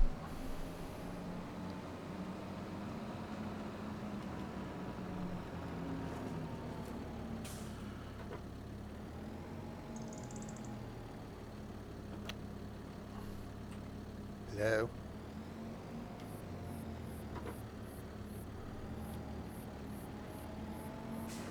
Oh, there you go.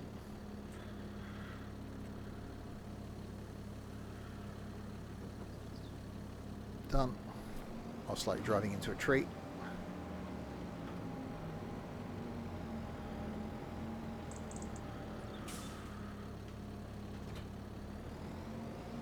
Right. Cedar.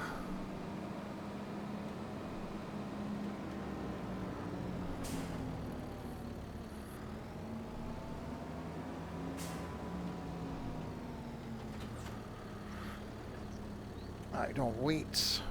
We'll put canola back on there.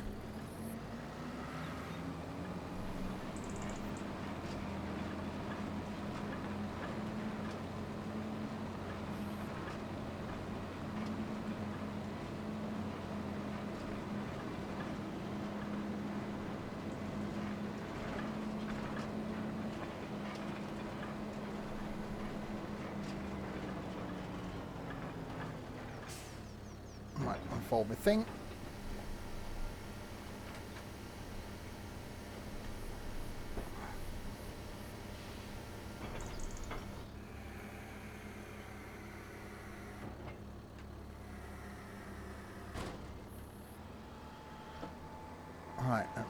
we go.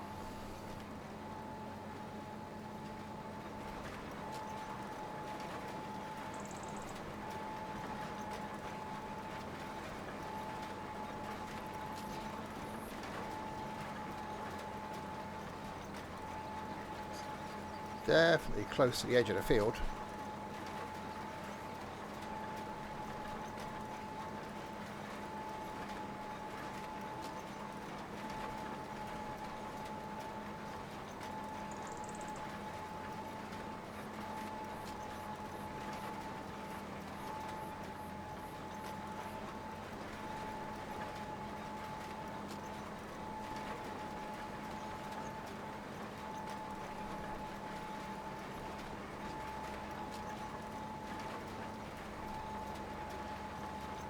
In theory, it should take less time than it took. There's a tree there.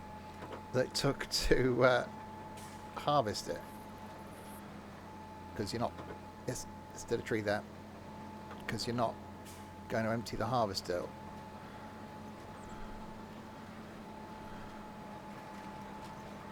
we go.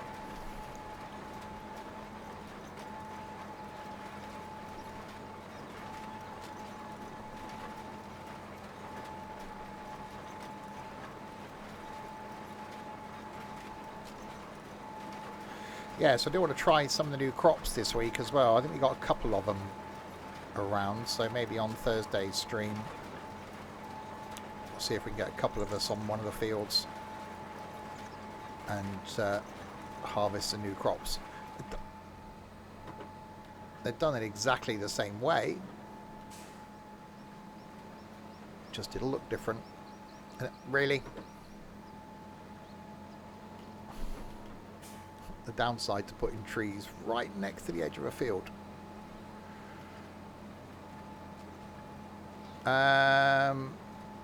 No. It's more production for the new crops, and I haven't even looked at the values of them yet, to be honest.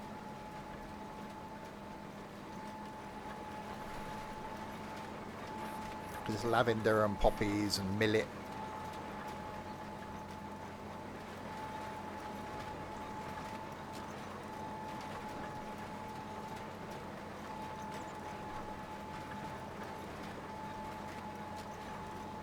I think lavender oil at the oil mill, maybe.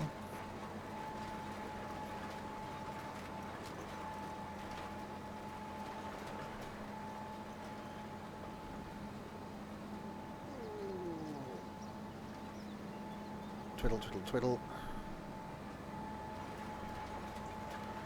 Actually, I did think briefly about just going up and down then, but I won't. I'll go round and round. It's not morning, it's 1:20, which officially I think makes it the afternoon.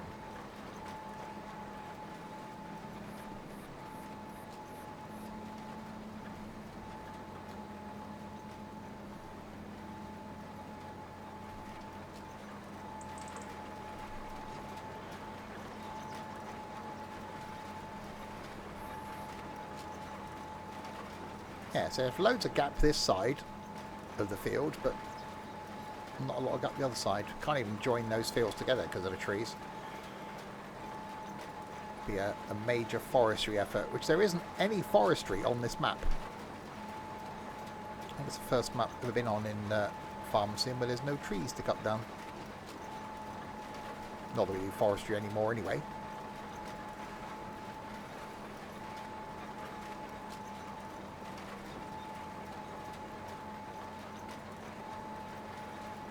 How's it only used 1% of the seed?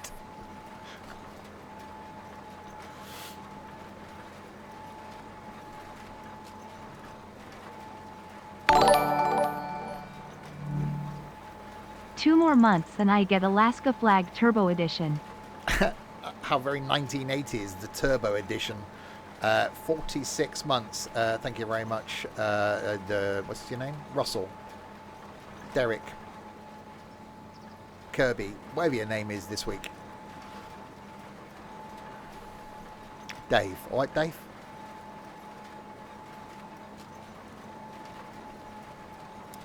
Yeah, again, we don't really need the forestry anyway. I think there's enough to do. I did spot a field of potatoes that we own.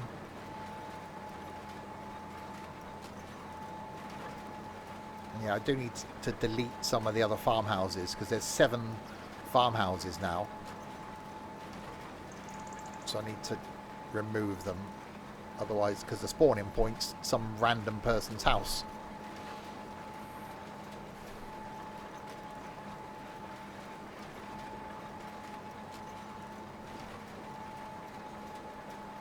So I don't know why they just didn't put down a house instead of a farmhouse.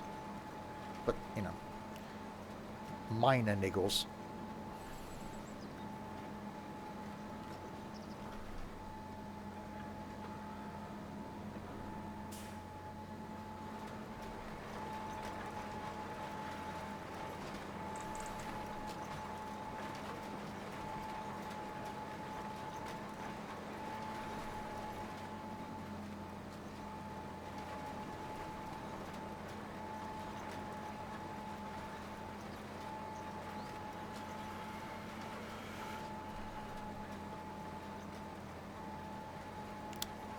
It's fine. I was going to come on and just see how long it took to do one of these fields, and then thought, well, while I'm here, I may as well do the streamy thing.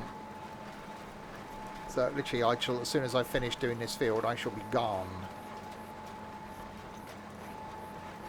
Which, yeah, seeding it, rolling it, fertilising it.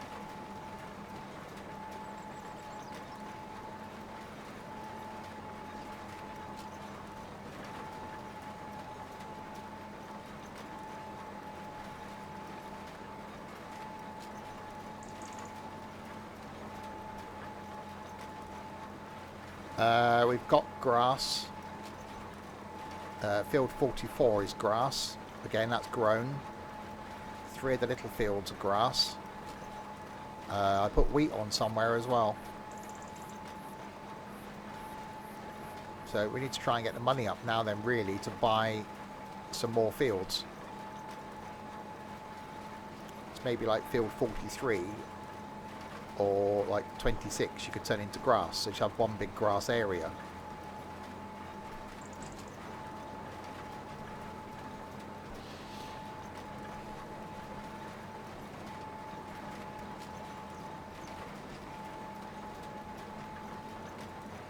Yeah, I've put a load of straw in the silo. I took off this field. It's like 400 and something thousand litres of straw in there.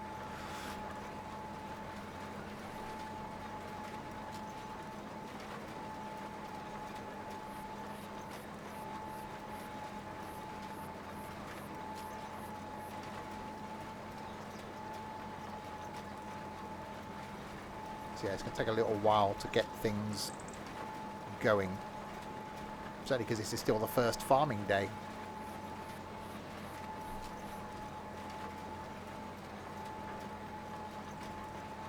Just need silage.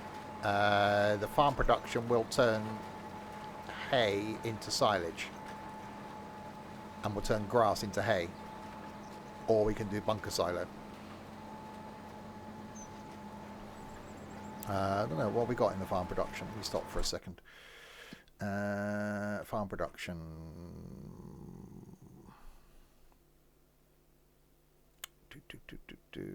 Nothing currently. So it will produce silage from grass or chaff or hay, of which it hasn't got anything. Farm production is emptier than a very empty thing. We're producing diesel, which is good.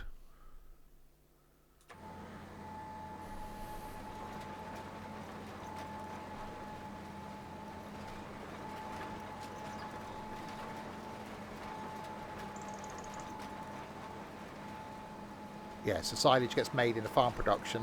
We take it out of there and put it in the TMR production to make the TMR. Because it was too slow doing it all in one.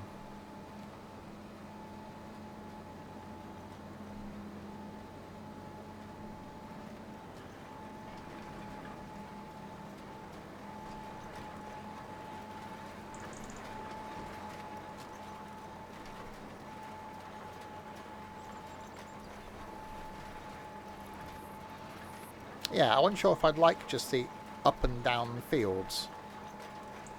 Because obviously before we've had fields where you've gone round and round and they've been quite undulaty. But yeah, quite liking this.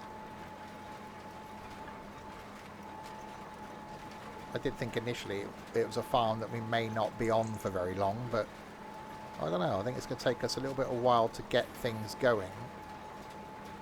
I think having the larger amounts of things from some of the fields are going to be an advantage. Yeah.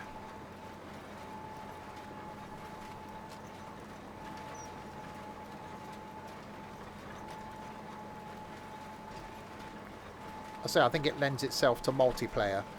So, you know, on MP streams, you know, this is a small field. When we start, you know, look at field 120 or 121, you could get a couple of us on. So someone in a harvester, someone being a trailer bitch, someone coming around picking up straw, or have 2 harvesters.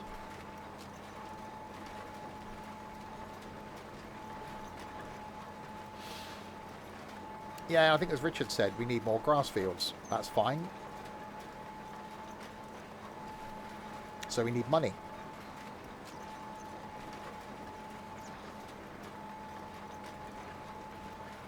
So it's a balance between putting stuff into production to get money when the production's done, or just selling stuff to get money. So it's tough at the beginning, especially as you've only got 30 grand in the bank.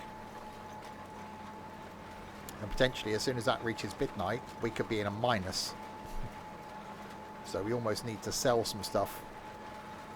Yeah, I've put a load of canola in there off this field as well. So it's a balance between harvesting a field to get production going and harvesting a field for money. You almost need to do a, you know, production so per trailer. So 1 trailer sell, 1 trailer into production. So we can look to buy more fields. Although there's still a lot of fields that need harvesting. If I look at the thing, where are we? Growth. You know, we own, where are we? This one, 98, 99, 100, 107, 44 is grass, 120, 121. All of those along there need harvesting. We own all of those. They're grass, I think, pretty much. And then we've got... Oh, no. Get off. And then we've got 50, 48, 47, 56 and 46. So we've got a few... And 32. So I've got a few fields. But yeah, we do need money. If we took an example, what's 43 going to cost? 506 grand. So the fields aren't cheap. And yeah, all your stuff still by that field, Richard. I just moved your tractor off the field. There's still the rogue header down there. But you may have to swap the headers.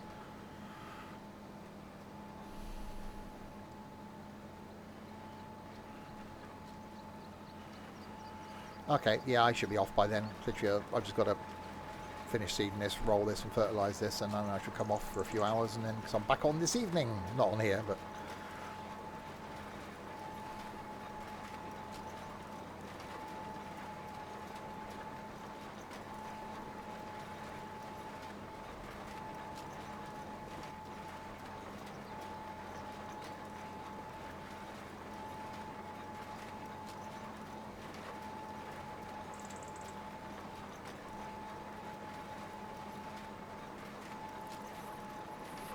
yeah, wasn't sure whether the up and downy thing would get a bit repetitive, but I quite like it.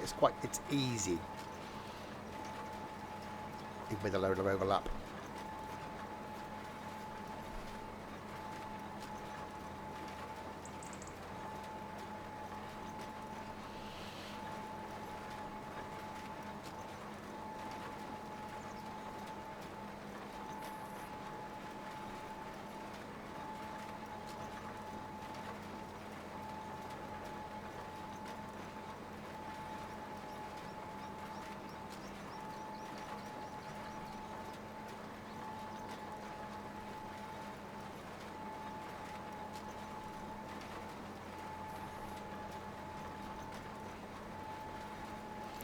This is almost as well where we do need more fields, because this will take a long time for it to grow.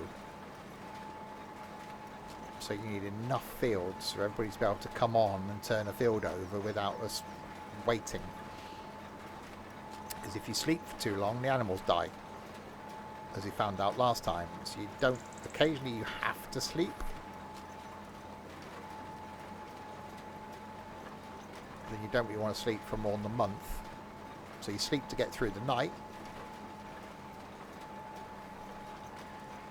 So I generally come on and through the console will change the state of the fields to put them as fully grown, the ones that we've got growing, which technically, you know, speeds up the time but doesn't. So we haven't got to wait for that growth process. There used to be a mod in 22 that at midnight any field that was growing would put them at fully grown, and again, slightly cheaty, but from us worked really well.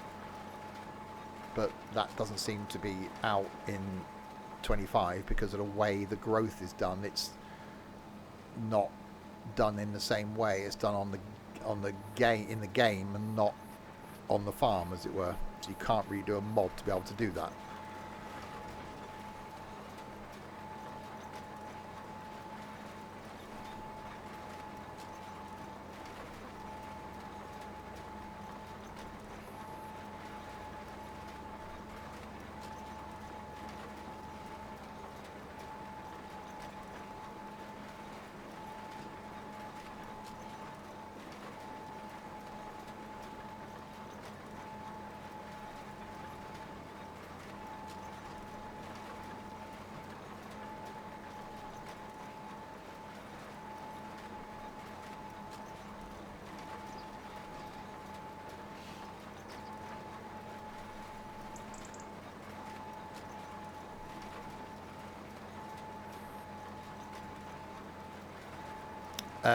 Don, with your sexy Irish voice, I'm doing very well. Hope you're doing okay.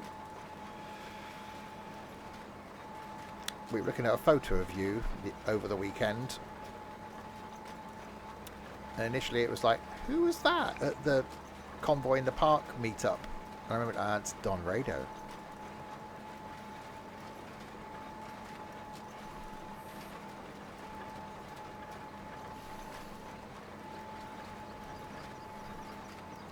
No trailer, people. No. All by myself today. No, not from last year. No. Wasn't any photos of you last year.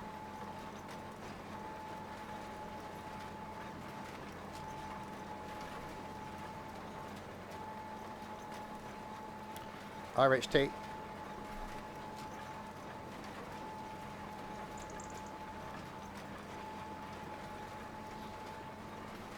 So yeah, a bit of solo lunchtime farming.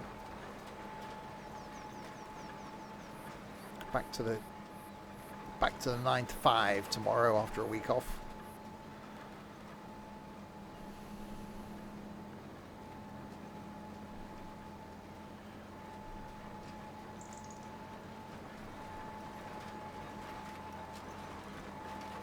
So I wanted to come on and see how long it would take to do a field on the new farm, and thought, well, I may as well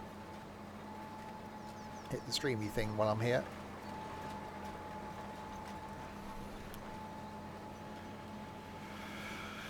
How was York? Yeah, the new shed opened on Friday. Yeah, disappointed by the Railway Museum, I've got to say. Not for, mainly because of the new shed. It's a separate building to the rest of the museum. And to get to it, you've got to go back outside, round the corner, follow a walkway, and then go in. Whereas before, it was connected to the museum. But they're eventually going to build a bit linking the two. Well, in my opinion, I would have built the link first, and then refurbished the hall. But now it's going to be another, couple of years before the link is built, so it just feels very disjointed. It didn't seem to flow as well as it did last time, and it felt bigger the first time we went. because you got the main hall, which is good with the turntable. Then you got that north hall, which is just full of things that they don't know where to put them. So, you know, all those models and stuff like that you can't really look at. I don't think it's designed for that. And then you go outside and walk around the corner to the new hall, which, yeah, okay, it looks nice, very well done, lighting and stuff, but it's almost as though it's a waste of space because it's all platform and like not many carriages and not many things in there at all. So again, I see it's a way of displaying carriages and get it. I think their aim is there's a lot of wasteland out the back, so I think their eventual aim is that they're going to expand again into that, and I can almost see them doing like a locomotion and bringing that down, so to have a lot of stuff on display. Then it could be interesting, but that's years away. No, because it's like the royal carriages and stuff. So yeah, interesting to see. You know, one comment that was made is they're not lit. So you'd think they put some lighting in them so that at least you can see what Queen Victoria's train was like, instead of just trying to peer through a window into a dark carriage. So yeah, bits. It was, you know, I don't think I'll be rushing back to York. I did enjoy going to Cleethorpes, did enjoy going to Scarborough, which was a very last minute thing because York didn't take too long. And yeah, because of the railways being rubbish, we didn't actually make it to Locomotion on Sunday.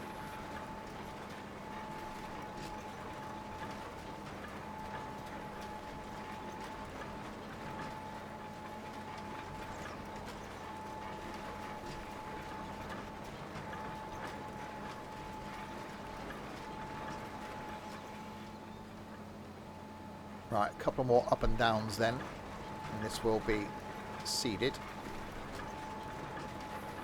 Yeah, it's because of a broken rail at York or something. It was a pain because we were due to arrive at Shildon at 11:11, and with tickets to enter Locomotion at 1:30. Great. Train out at 1:30. Thought, right, gives us 2 hours. You know, just under 2 hours because we're walking back to the train station. I thought, well, that's plenty of time to walk around Locomotion and maybe grab a spot of lunch, head back. We'd got back to Doncaster at 3. Trent had a train at 3:20, so did Amy Lou. Michael was going to go from Darlington home, get back to Doncaster. I then drive home. Tiger drives home. Done. But then we realised that the delay was getting longer and longer and longer. We'd already missed our connection. We only had like 17-minute connection in Darlington. So we'd already missed that, and it's an hourly train. So while we get the train after, that then gives us 50 minutes to try and do Locomotion. And that was a long way to go then to rush it. And then it went to like half. And then it was a discussion of, right, okay, do we get an Uber then from Darlington to Shildon? Fine. But then as the train going to Darlington was getting later and later and later, again, our arrival time at Shildon was getting later and later and later. And it turns out that the return train was also an hour late, which meant we'd have missed the connection back in Darlington. So instead of then getting back to Doncaster at 3, we got back to Doncaster at 4, which meant that Trent and Amy Lou would have both missed their connections, which meant they would have got home later, which meant, you know, I would have got home here probably at like 8:30. So we decided that let's just not do Shildon. And so, yeah, we all left and had to make slight changes to plans. And yeah, I went God knows what way I ended up going home. And I was on the A1. I went past Grantham and Peterborough. And then ended up cutting across and coming up north of Oxford and then down to Oxford and back along from Oxford. So yeah. That was good. Hotel was good. Hotel staff were brilliant. Breakfast was great. Evening meal at the Beefeater wasn't great. The chippy on the Friday in Cleethorpes was really nice. And, you know, quite nice, just spurring a moment, going to Scarborough. So, yeah, a good weekend.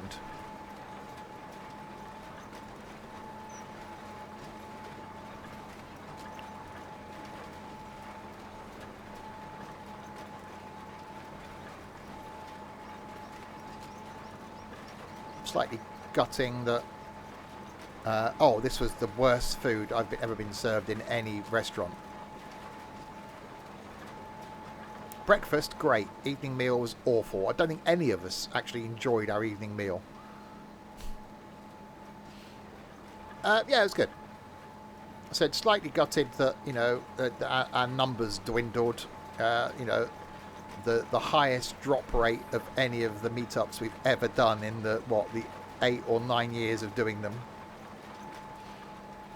We went from 18 people that were going, yeah, I'll come, to 7. So that was a lot of drop off.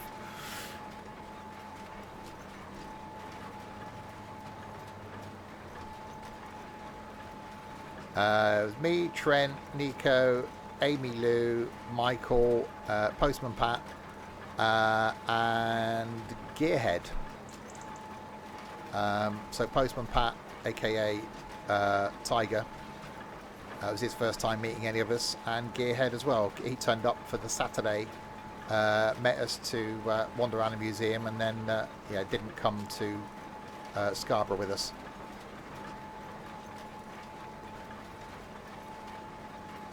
No, that's fine in Don. That's fine.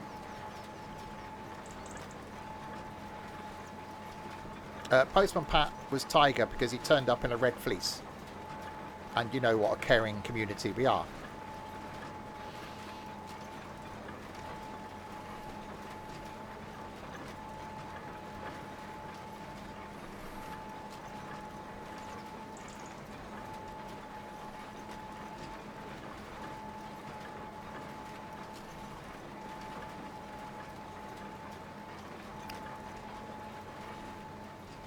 Well, yeah, some people will probably agree with you there, Derek. So yes, so I won't be arranging any more big meetups after this one, because you put a lot of planning into something and a lot of effort, and you know, 5 months notice or 6 months notice, and you look forward to it being a large gathering of people. And okay, people have their reasons for not coming, but when you get that many people that don't come and the numbers drop and drop and drop and drop and drop, it's just a lot of effort to put in. So yes, it's not the end of gatherings, but I should just do them on a slightly smaller scale, as we have done for the last couple of years. So an impromptu, like 3 or 4 people. Yeah, and less planning. You know, sometimes doing stuff with a lot of notice is great, because you know, the idea was that people could book the hotel far in advance, could book travel and train tickets far in advance, so that you haven't got that expense of the weekend, which, you know, is helpful.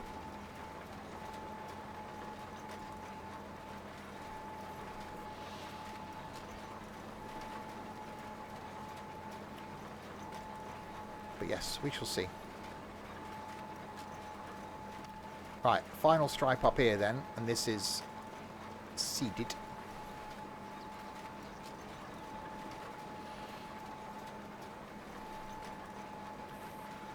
But no, farming's good. Got a few more people join us on the farm now. We've got Dean, we've got Sim, we've got Postman Pat. So we've got a few new faces on the farm. Lost a couple of older faces.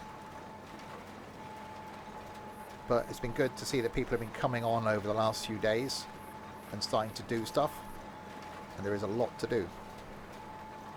Yeah, and Ed isn't teaching them. Ed, I'm sure, would absolutely love to be on. Ed just isn't able to get on. He's the one that would...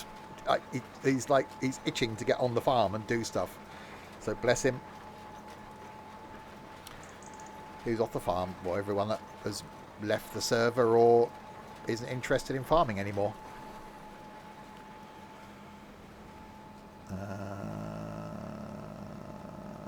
Right, so that's seeded.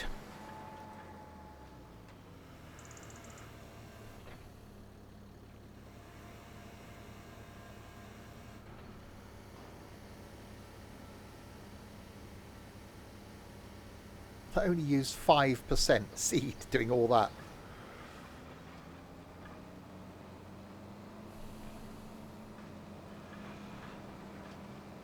Okay, right. Refill this, put this back.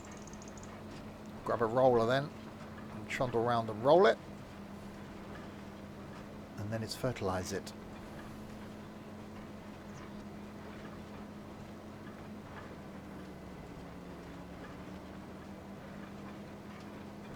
And then it's done.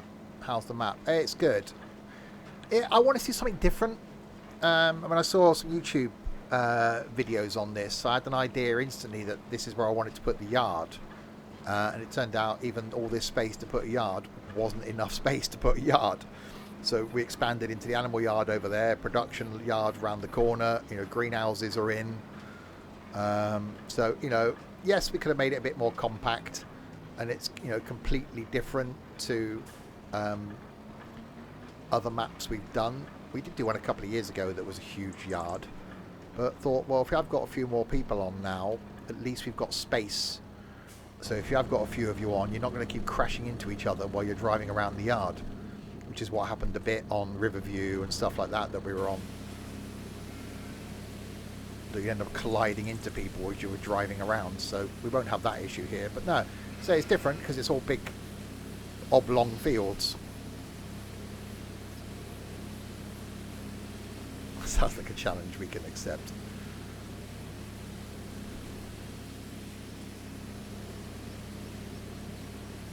But no, looking forward to doing some proper MP farming on this. I say initially I was thinking, is it actually going to be a long-term farm, or is it something that we're only going to be on for like a month or so? But no, I think we've got some potential here. Yeah, no water to fall into. Well, there is a river in there.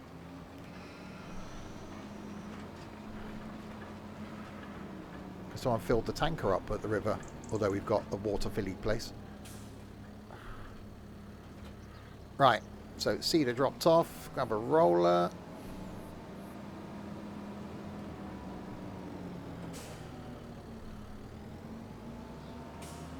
No, the fish one comes out later in the year. I'm not sure about that.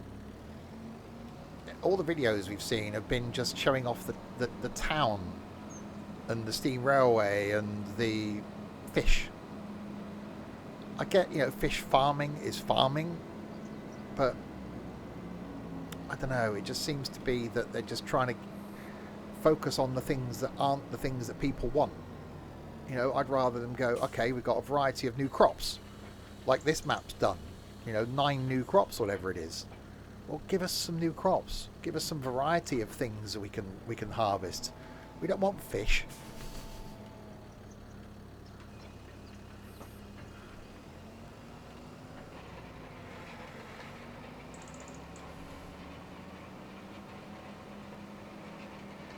Right, around we go with the roller.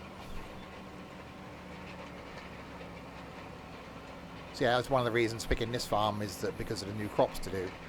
Something different. At the end of the day, okay, I know you're still going around the field and harvesting a crop.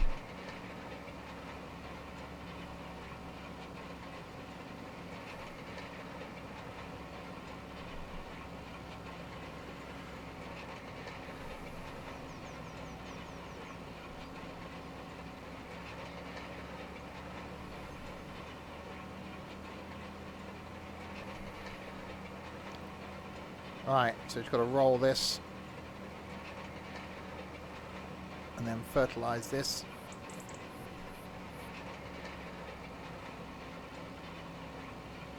Then it will be done. No, these are crops that use existing harvesters. Well, there's lavender, which you can use the cotton harvester for, so you can have lavender bales. There's triticale, there's millet, there's poppy, there's mustard, There's a couple of new types of grass. So I don't know what difference they'll make, whether they'll sell for a higher value. So, you know, same thing, just it will look different on the fields, but require the normal harvester. So as well as, yeah, we still got, there's the peas, the green beans, the red beet, parsnips, carrots. So we got a load of different crops on here now. So before we had the canning factory for all those varieties of crops, and maybe that's something we can put on some of the smaller fields, because we got this whole row of like smaller fields here. So maybe those are the fields that are ideal for, you know, peas, green beans, you know, carrots, parsnips, potatoes, whatever stuff that you don't need a lot of. And maybe some, you know, split these into 3 groups so you can put those other fields there. So your root crops go on these small fields that you can just use a small harvester, whip around. You've probably got, you know, a trailer full or half a trailer full, whack into production. So that's enough. Because the rest of the fields are quite large. You know, a couple of fields up here where you can go, okay, buy those. Those could be small crops or root crops.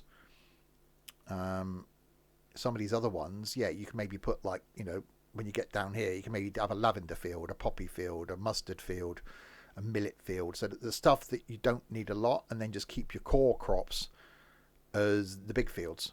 But yeah, I'm certainly looking forward to getting to some of these big fields. You know, this one's going to take me, what, the best part of 2.5 hours to turn over on my own.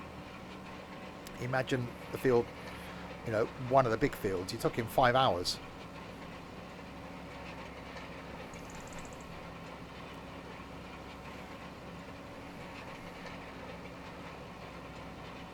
And that was, I think, on some of those fields we had back in 19, when we were doing the Valley of the Old Farm. I'm sure one of those fields down the bottom that we made bigger, I'm sure in single player, or when you're on your own, that was a good 4 to 5 hour turnaround.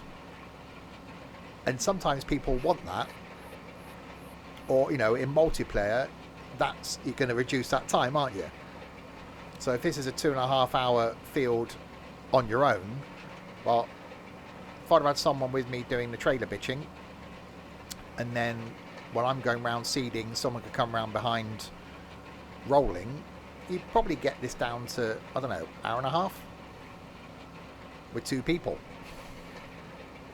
So a bigger field than this with 2 people, you're talking, that's it for the stream. So that's what I want to do, is when we do this again and start doing this, we'll plan to do some stuff in MP with a few of us on one field. So it isn't just going to be me in a combine. I'll do some trailer bitching and go back and forth to the silo, even if, like we've had before, it's, you know, one person in a trailer trying to service 2 people in combines. So you've got to, you know, keep on top of it and go backwards and forwards.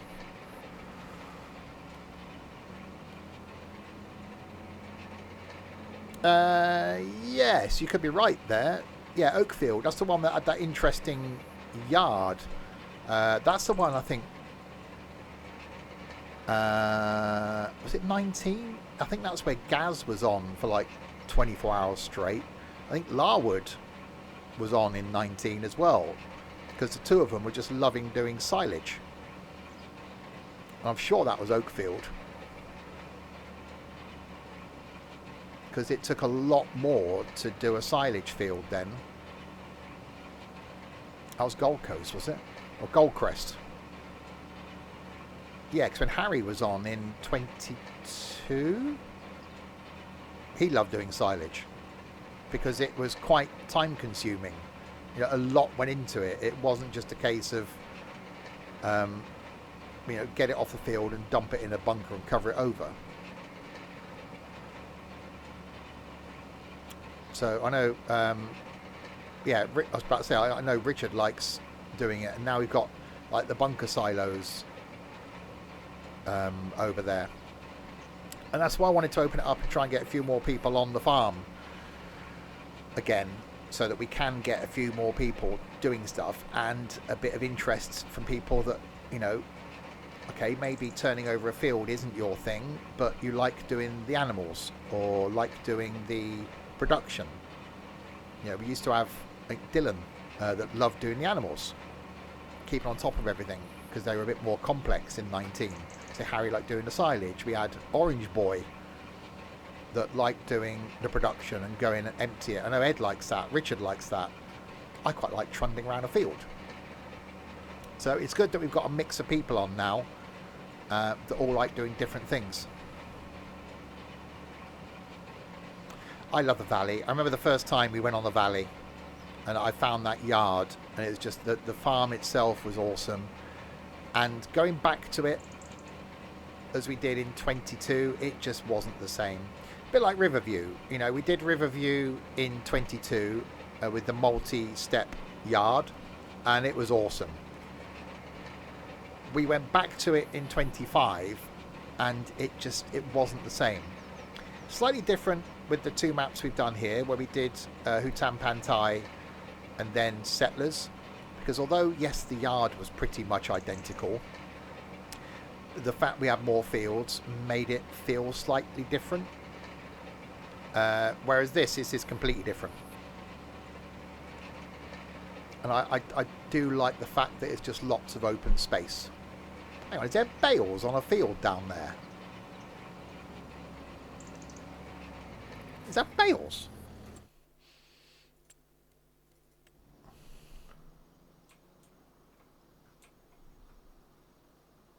Or was that just rendering? It looked like bales from what I could see in the distance, but I don't think it was. I think it was just a crop rendering in.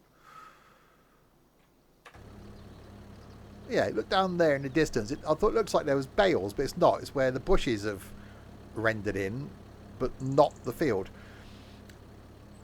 Yeah, Settlers was great. Again, that was almost something that I wished the developer had done more. Or, you know, if I knew how Giants Editor worked, or Harry was still around that knew how Giants Editor worked, to be able to go, I know, right, let's get rid of that temple. Make that more fields. Let's destroy some of the town. Make that more fields. Because the core map was good. Oh, those bees and the honey. Yeah, that was great, wasn't it, with the jars? That's when we had that huge production yard at the top, didn't we? In the valley, where we had those potato washing things as well.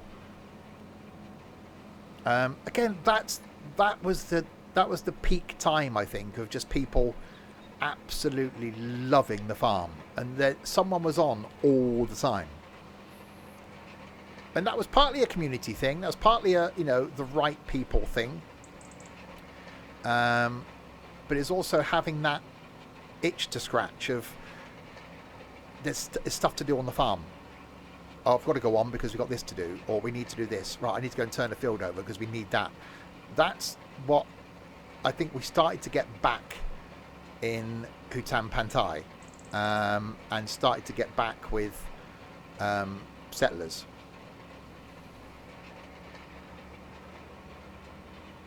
And it's a shame that, you know, we've lost core people from the server, from the community, from the farm that were, you know, that were enjoying it and were helpful. Hopefully now we've got a few more. You know, Liam's on and learning. I'm sure Postman Pat will be on. I think Dean's been on. Simhaven's been on. So you've got people that are able to come on a bit more now, you know, during the week and do stuff to keep it going. You know, Richard, I think it's a way of escape for Richard, which is awesome.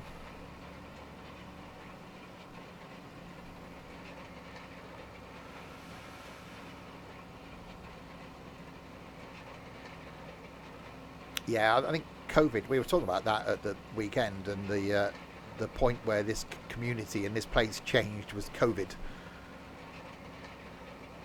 So many people like found me being bored and streaming 3 or 4 times a day.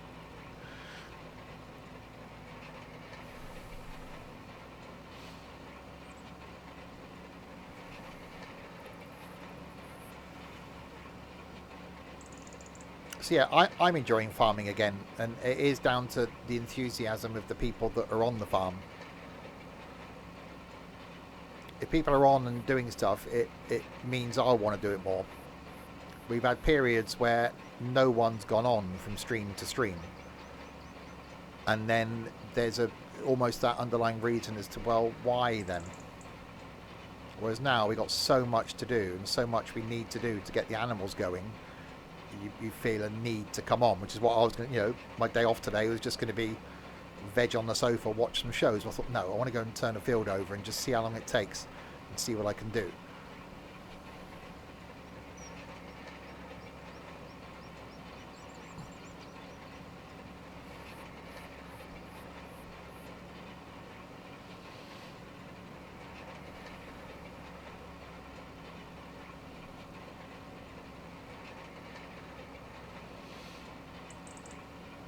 Yeah, I think this, the yard hasn't got the same feel as Panties with this.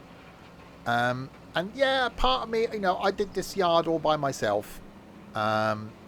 Which part of it was to almost to see if I could without any input and see if it was something that I liked and hopefully people in the farm liked.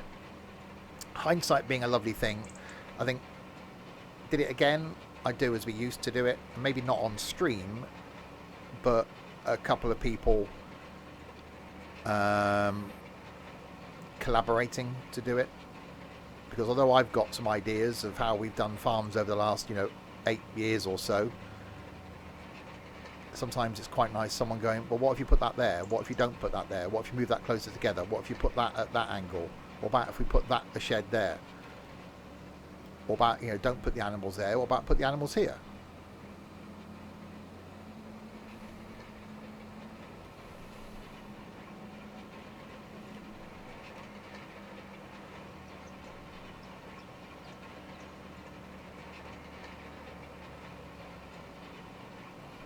Alright, so anyway, a slow trundle up and down with a roller.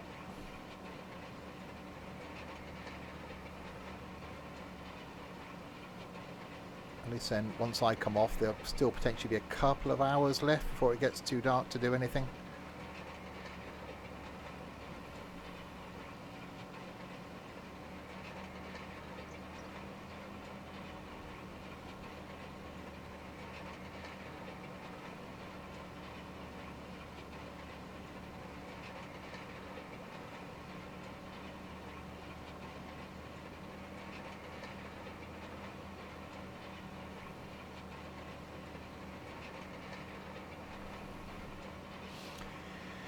Yeah, there's certain, mods that I think are missing. I was looking earlier because people were like saying we used to have signs in front of the garages as to whose garages was whose. Well, that was 22. We had those big signs saying like Ed's, whatever it was, Ed's Ravine or Ed's Cliff or whatever it was, Ed's Fence. And I think it's still missing a few, Derek's Hole. Derek's Bush, wasn't it? It's still missing a few mods, and I think it's because of the lighting or the sound. There isn't many tractors. Went to look to add in like large tractors. There isn't many. And considering this has been out for nearly a year now, that in 12 months' time there'll be another one potentially. Or will there? Nothing to say it's got to be every 2 years.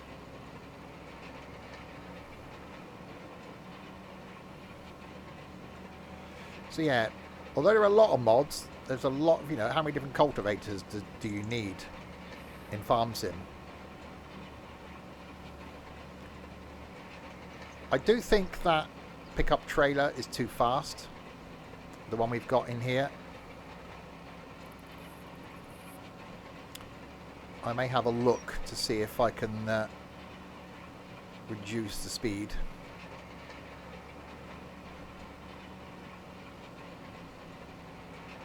Because picking up straw at 30 miles an hour does seem a bit rapid.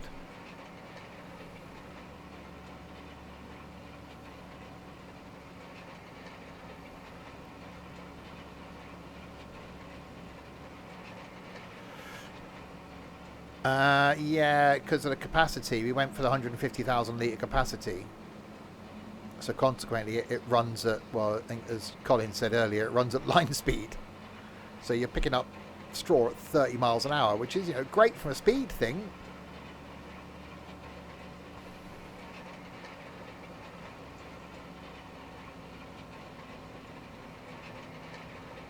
Yeah. So I might have a look at the mod. See if I can bring the speed down.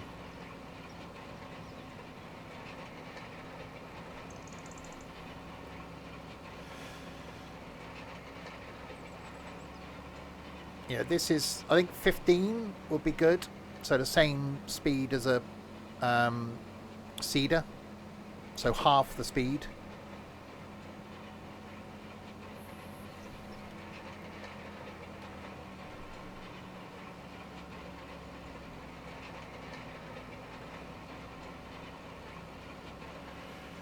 Should have a look. Yeah, good because it got it off the field quick, but blimey, it was hard work. With 4 different versions. Are they?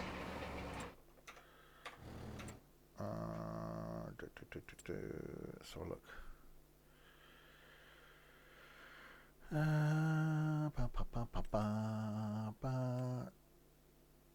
Yeah, there's that one that goes at 15 miles an hour, and that one that goes at 100 miles an hour.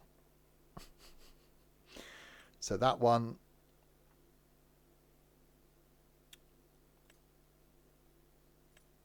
yeah, that just holds 45,000. So that's just a standard one, but holds all the new crops.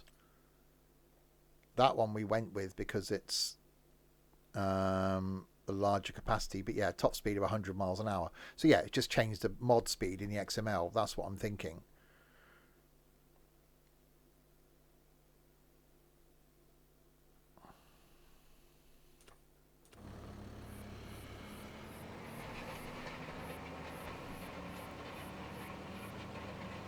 I should have to try and find it in the XML.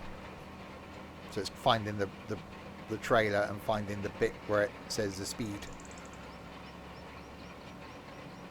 Only downside we've done that, and I've tweaked a couple of the mods, is that if they ever get updated, you can't update them because you've tweaked it. Unless you take the XML out, because generally it's just an XML update. Or you have to update it and then change the thing back that you've changed originally.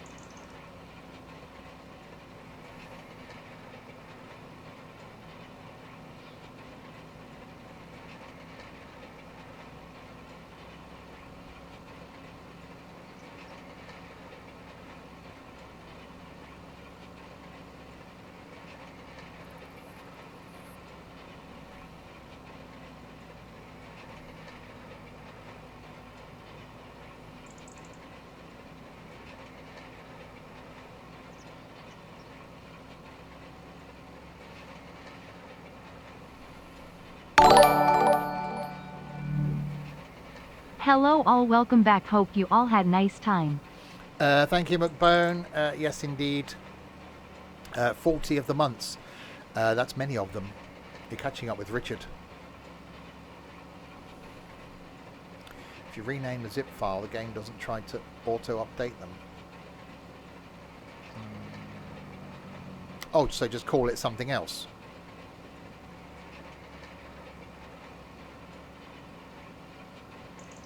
Thing is, it will then remove the current version from the farm.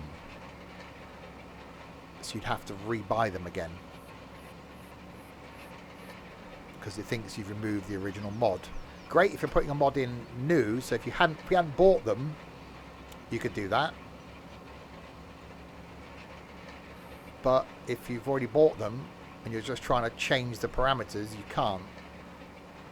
Because it would then remove them from the game and you'd have to rebuy them as the new version. That is the problem.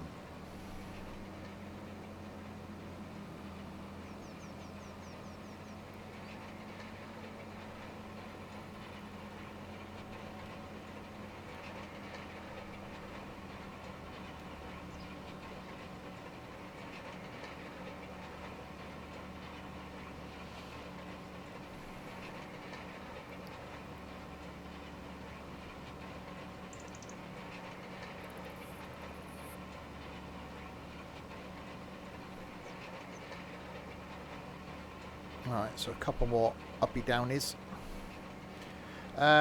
Streams coming up after this tonight. Oh, blimey. That's some time. 3 hours. No. 3 hours. Hang on. 3, 4, 5. 3 hours and 45 minutes time. That took too long. Back with some Train Sim World 6, doing the Leipzig-Dresden route in that. Tomorrow night, hopefully, we'll be here with some Morristown in Train Sim World 6. It all depends on how my day back at work goes tomorrow. Wednesday, going to be doing some water park simulator. That was the video went out on that on Sunday. I think that's going to be good fun streaming it. Thursday, farming. Hopefully have a few of us on Thursday night doing some farming. Friday night we got some bingo. Saturday night more farming. Was going to be trucking, but a lack of interest in trucking currently. So doing some more farming. And then Sunday lunchtime I will do something. I'll change the version number to massively higher so the updater thinks yours is newer. That's not a bad idea.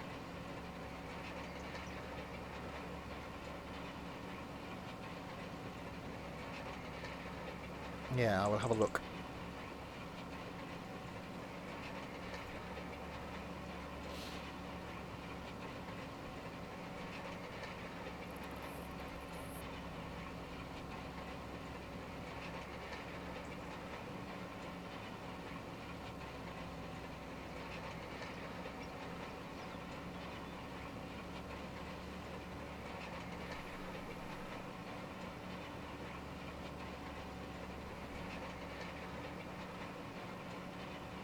We did look at the other roller, didn't we?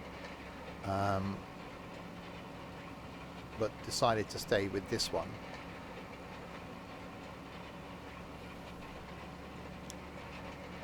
On a straight field like this that's near the farm, a bigger roller would be fine. You start getting a bigger roller and trying to take it somewhere, I think that becomes more of a challenge.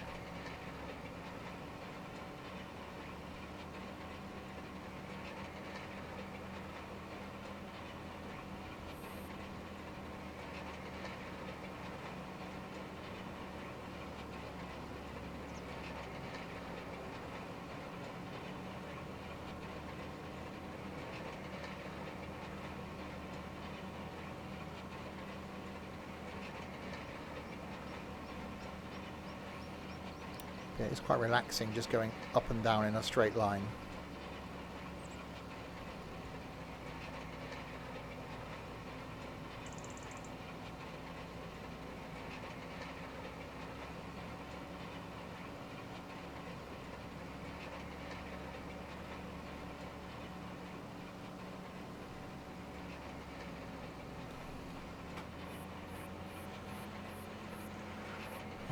All the way along and then go straight down.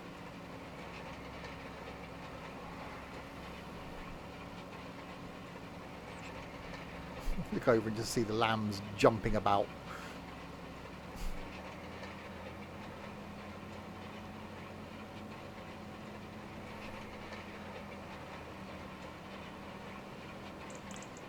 I bet when the animals start doing animal-y things, like before we couldn't keep up with the amount of wool the sheep were putting out, and we got more sheep now. Same with the cows and the buffalo and the goats and the piggies. Well, piggies don't reproduce anything, do they? Just slurry. Not really useful pigs. Unless we start selling them.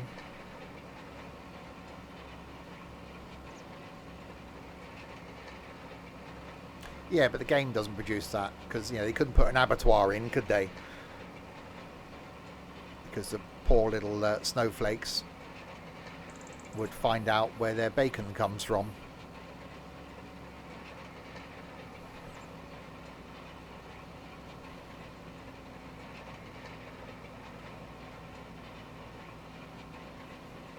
And obviously we couldn't put an abattoir in because Ed would burn it down. And Tiger.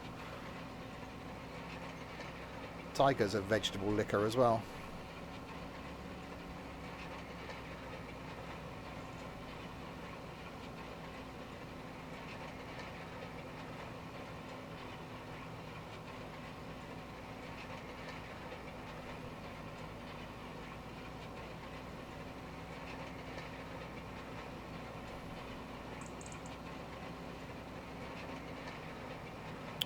cows give wool. Some crossbreeding. Cows and sheep.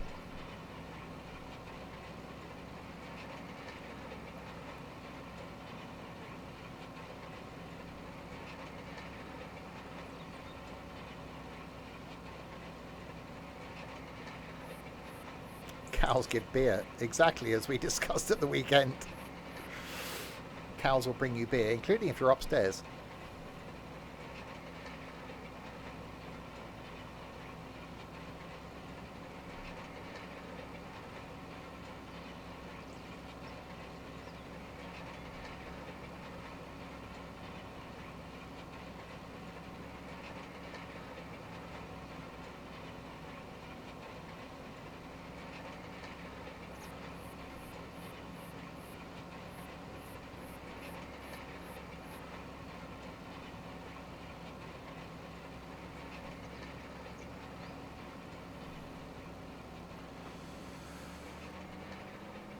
Alright, down we go again.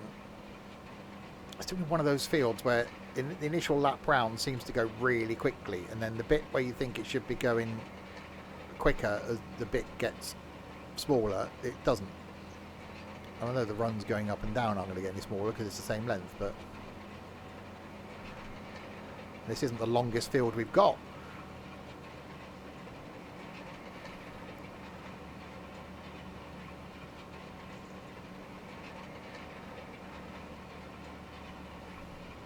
That's why having a mixture of the sizes of fields is good. So you can come on and do a normal field and it won't take you long, or one of the small fields. No, McBone, we never got there on the Sunday due to LNER being useless. So I'm still haven't seen a pacer. I think I will resound myself that I never will, and that's fine. I can go on one virtually, that's enough.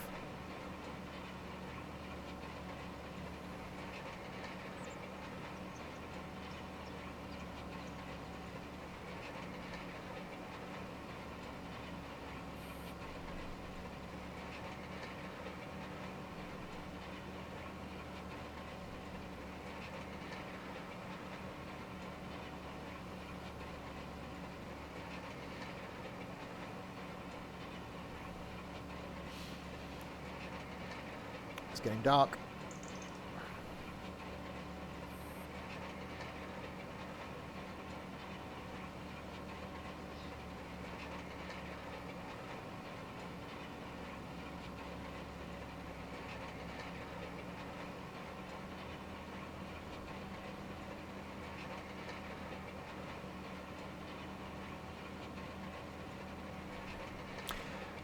Yes, I passed signs for Neem Valley as I went past Peterborough. I was thinking, oh yeah, that's where the Neem Valley Railway is.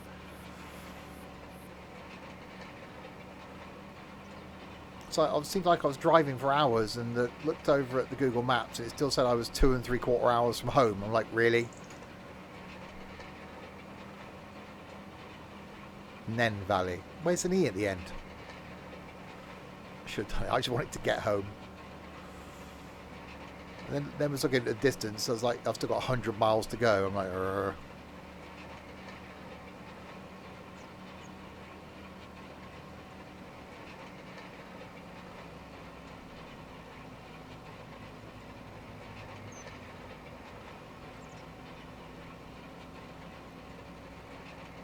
But no, I think I've had my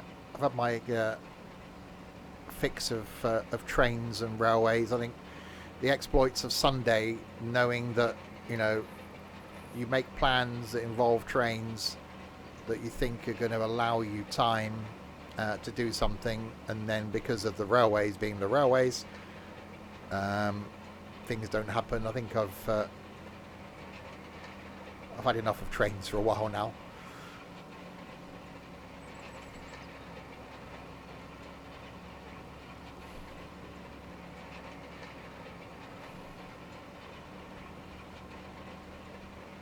Well, the real ones anyway. The virtual ones will be back in 2.5 hours time.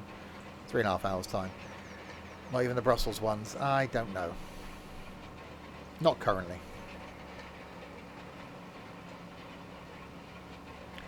I think it would have been fine. There was a broken rail, which then affected everything. If it's one of those situations, isn't it? If it was a more frequent service, and our train was delayed, but we could have got one 20 minutes later, fine. But the fact that it was an hourly service from Darlington to Shildon, and because we had like a 17-minute connection, and we only had like an hour and 50 minutes in Shildon to do locomotion, and then get back to the train station anyway. I think that was, that was pushing it.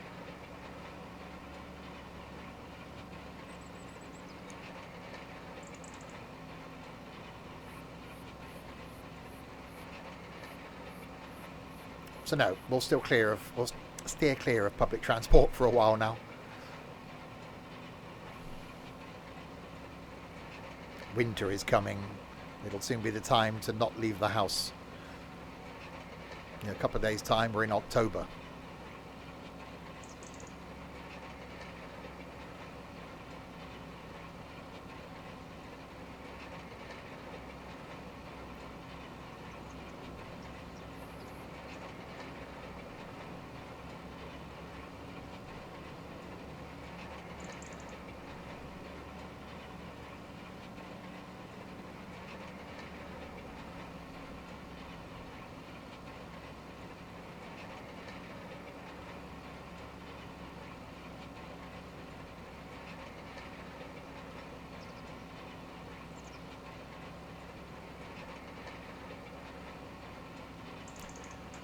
Yeah, I've done the delay repay thing because over 30 minutes late in the end. So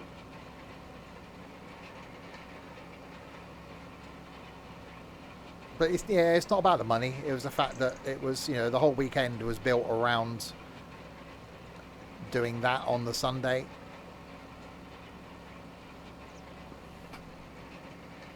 And you plan something can go, great, yeah, this is fine. And then, it's not just us, is it? The amount of people that must have had their whole travel plans and day, people get trains to go places, didn't they?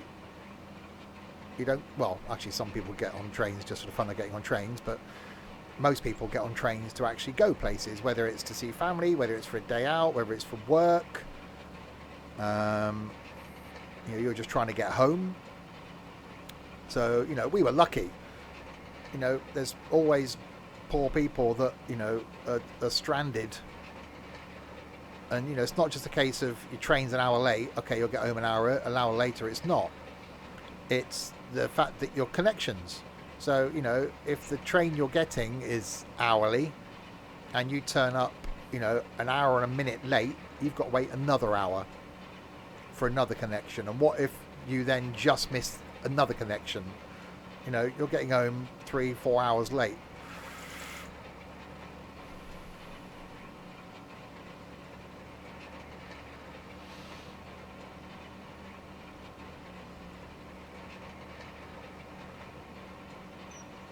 Yeah, exactly. It was just one of those things yesterday with us and Doncaster. We got to the station early because the Doncaster car park is useless. It's the worst train station car park I've ever seen. It's tiny for the size of Doncaster. So we got there early so that we could get a space, which we did. So we were there like 50 minutes before our train, or 45 minutes before our train. And then all of a sudden you're told that your train is coming in from the depot as well. It's like, how could it be late coming in from the depot? Unless the depot's in Aberdeen.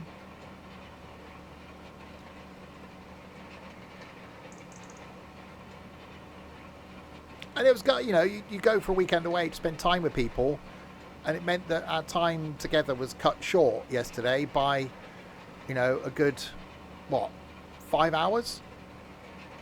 Which time we would have spent together as a group and would have had fun like we did on the Saturday and the Saturday night, which was great fun.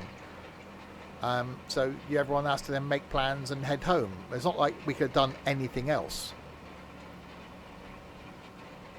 Okay, we had 2 cars there. Technically, we could have driven to Shildon, but that means those of us that have got to drive back south again are another hour and a half further north. So, you know, you drive an hour and a half, fine, but then you've got, on about a 5.5 hour drive home. And you can't do your day because of something that, okay, is out of NER's control if it was a broken track. But it also shows that how one piece of broken track just grinds everything to a halt. How, there's probably key tracks that are just used so much that if one of them goes out of action, the whole system's screwed. There's no room in the network for a backup. It's not like they can go, actually, that bit of track's broken, so we can take trains in via here. So, okay, your train's going to be now 10 minutes late. Okay.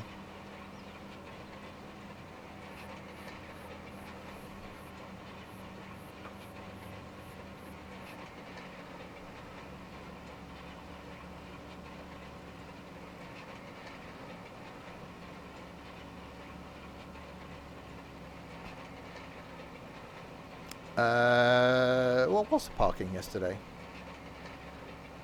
£5 something? £5.60, something like that? For, what, an hour we were there?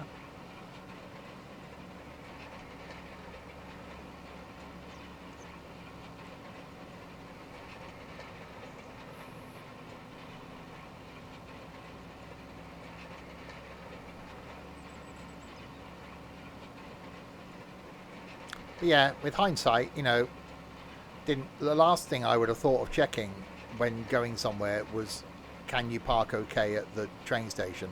Because pretty much every other train station I've driven to has had good parking.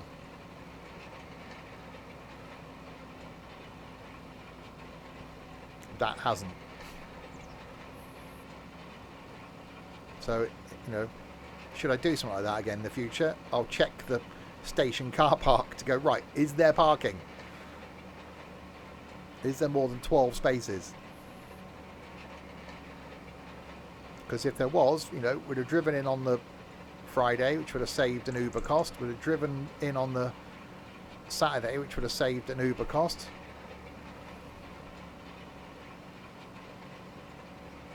Here I can park all day on a Saturday at the station for £6. 24 hours, done.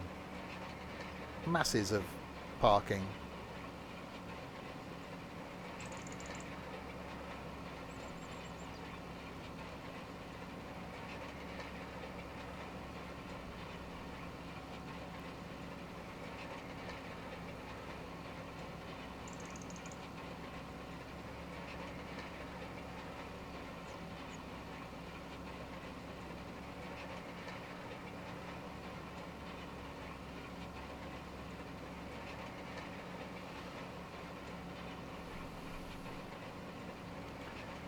Right, can I do this in one pass?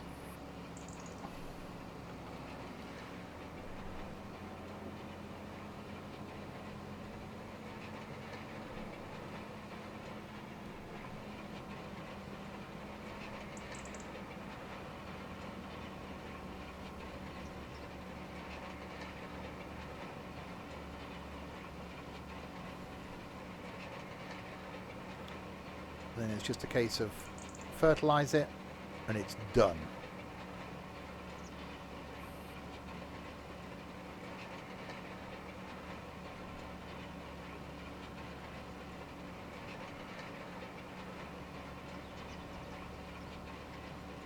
Yeah, I bought this one because we'd be driving past it on the way to the shop from where I've set the yard up.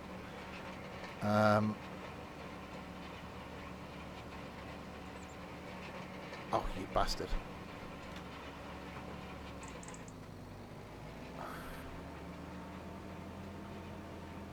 But yeah, we have got quite a few fields.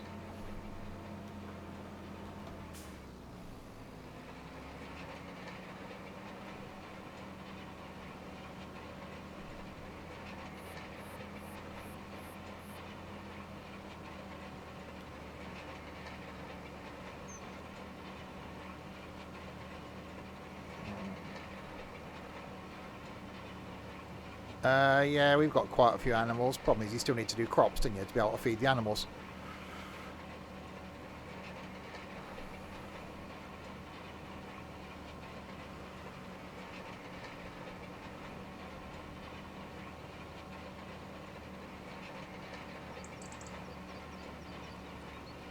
Yeah, but sometimes it can be an advantage, McBone. So not that I'm saying I dislike trains.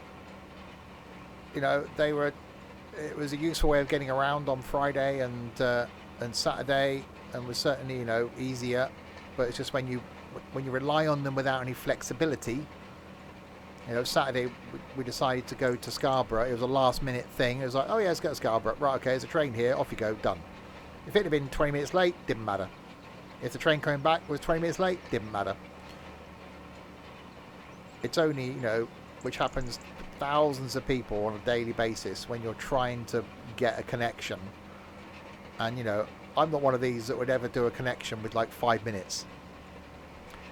You know, I'm comfortable with like a 20-minute connection time, you know, half an hour, happily.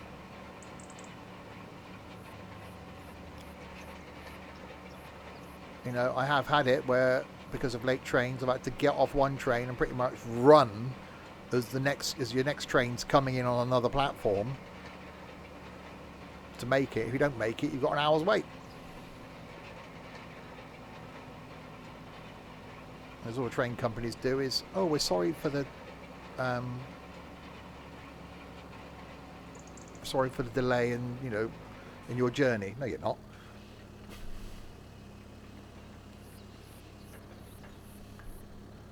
You know, I like the fact that delay repay is a thing, so train companies have got to pay for their lateness. But the problem is that money's got to come from somewhere, and where does it come from? You buying your tickets. So, you know, the delay repay is great, but then you put your ticket prices up to cover the fact that they're late.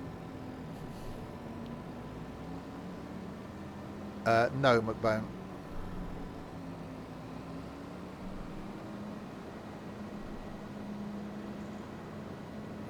Right, let's give this a wash.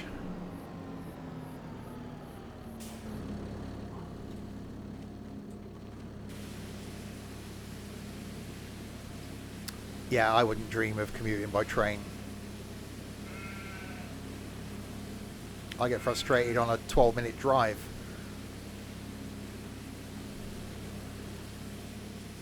You've got people where I work that will travel an hour by car to get to work. So why would what? Not only the cost, but blimey, the length of your day.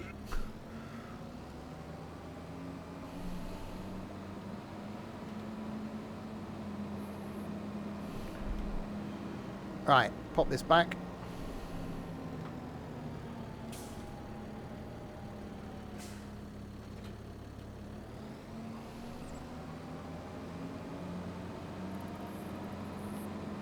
Let's grab the blue fertilizer.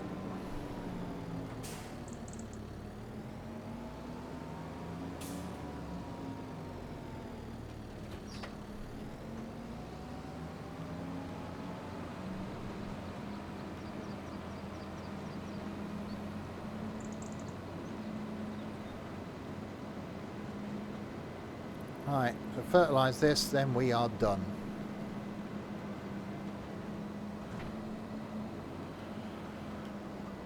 Now you know why there's a shortage of farm equipment. Well, we've got enough equipment to do the job, and there's a few of you who've got access to the farm. Said, yeah, I'm only on my own today, but it's not normally the case.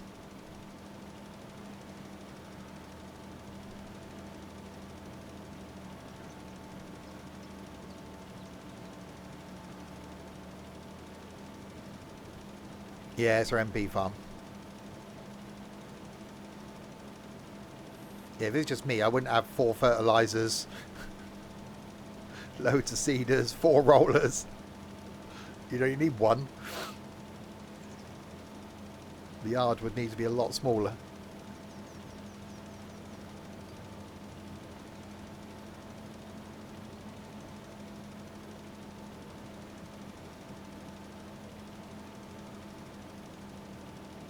Yes, it was an unplanned Monday lunchtime stream because I'm not normally here on a Monday.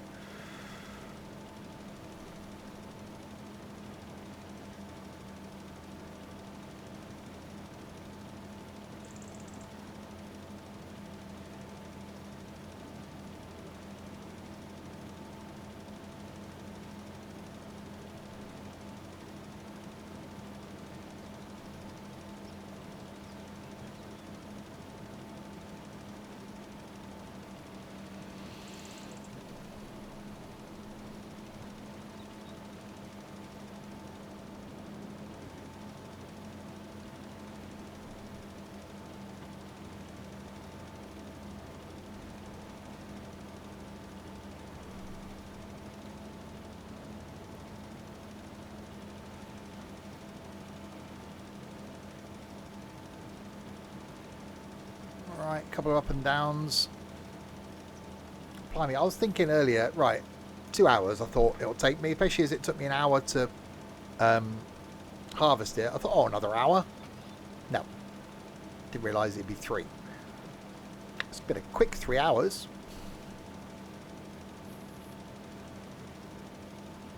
As it always is when you're farming.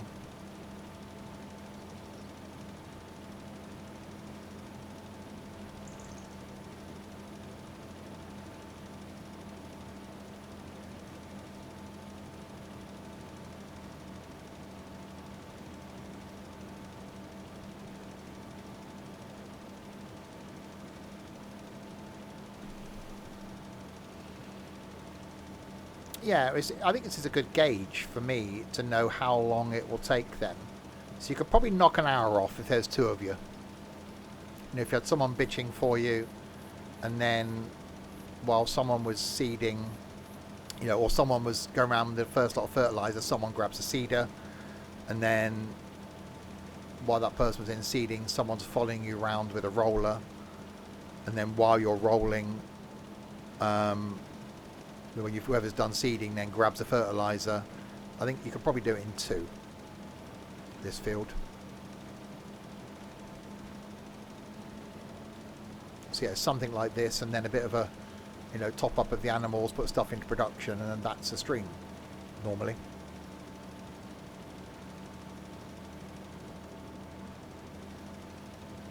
At least we can see where we fertilise now.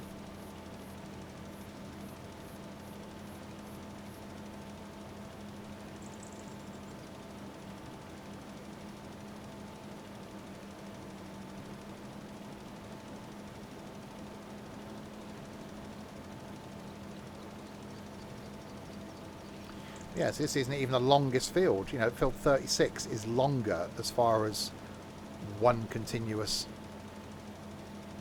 up and down. I think that is probably the longest field.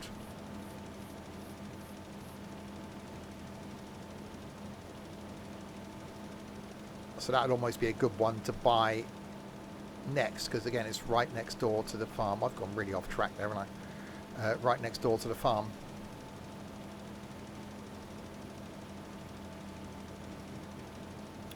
Yeah, but especially imagine a field like this for the potatoes. We have got a potato field. I'm too scared to look to see how big it is.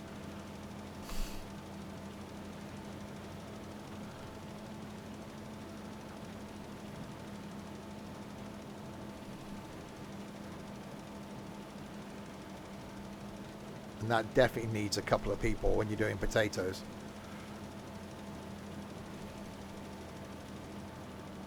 Yeah, I have to come back up. Okay.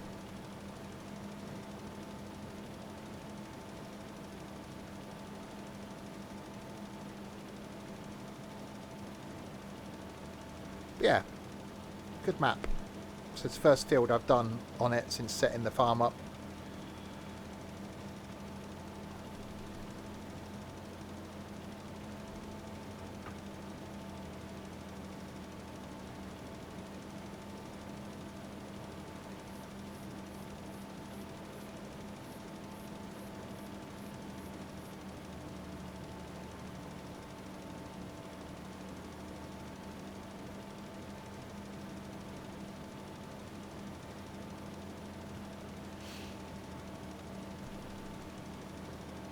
It's one of those things where you don't...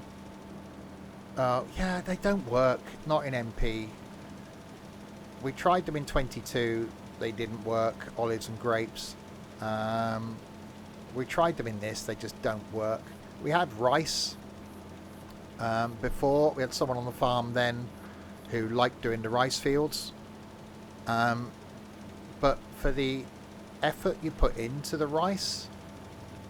It's just, you don't, the reward is just pointless. Again, I see why they did it. They added the new crop, you know, the idea of the rice paddies was quite cool. You know, you flood them and then you harvest them. And, you know, rice has got such a low value, which it has in real life, that you're putting a lot of time and effort in for nothing.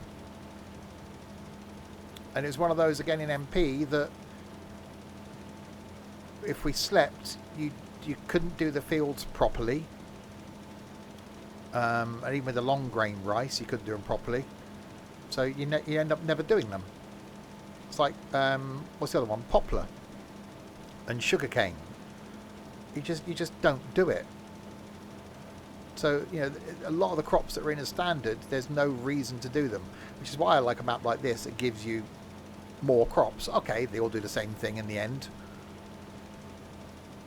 but at least it does give you a bit of variety and something different to look at when you're harvesting. I'm looking forward to doing lavender and poppy, and maybe we'll do a lavender field and bale it and see what the cost of that is. But yeah, I'm certainly looking forward to doing more on the map, and say hopefully when we come back on Thursday and do more, there's going to be more of us. Maybe double the amount of people would be good.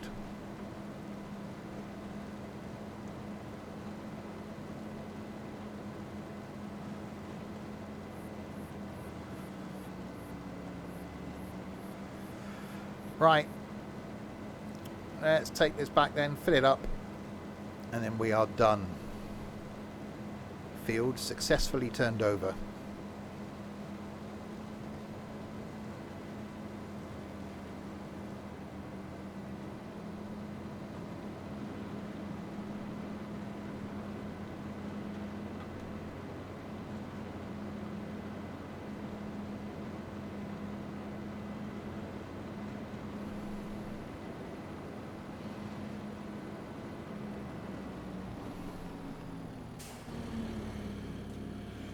Alright, give that a clean. Not they got that dirty. Bah. There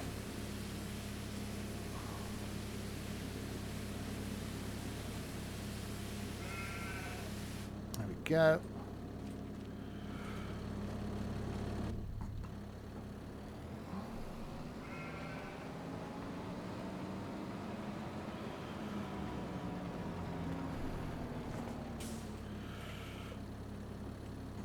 Refill that. Done.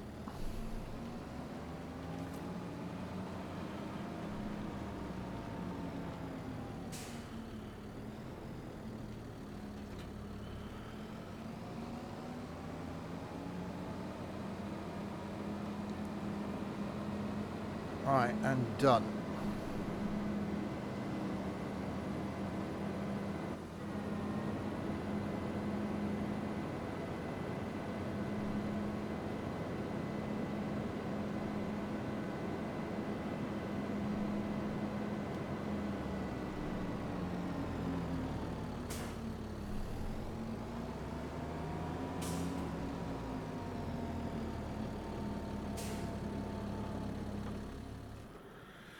There we go.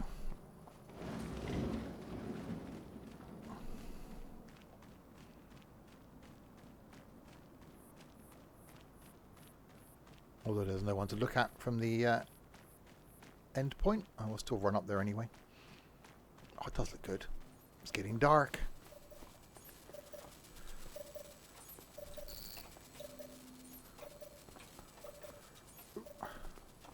Come on, get up. Get up. There we go. There we go then. We will end there. More farming back on Thursday night, where hopefully we have a few of us. And then again on Sunday. So 3 lots of farming this week. Next stream, though, back in just over 3 hours' time with some Train Sim World 6 doing the Leipzig-Dresden route. Looking forward to that one. Tomorrow night, 50-50 should be good for Morristown route on Train Sim World 6. Wednesday, got some water park simulator. Thursday, farming. Friday night is bingo. Saturday night, farming. And then Sunday lunchtime, something. We will see. So there we go. Thanks for your night chat then for keeping me company for the last 3 and a bit hours for this unplanned Monday lunchtime stream. Thanks to these people as well. No, that's the wrong one. Forget that. I'm so good at this, aren't I? That one. Thanks to these people as well. How many years have I been doing this? Wrong button. Thanks to Nathan, Derek and McBone for resubscribing. Trent and Nico for doing not a lot. UOE for the raid. Thank you very much indeed. I will be back in 3 and a bit hours time to not be able to drive a train. Until then, if you have been, thanks very much for watching. Now I've got to press the right button.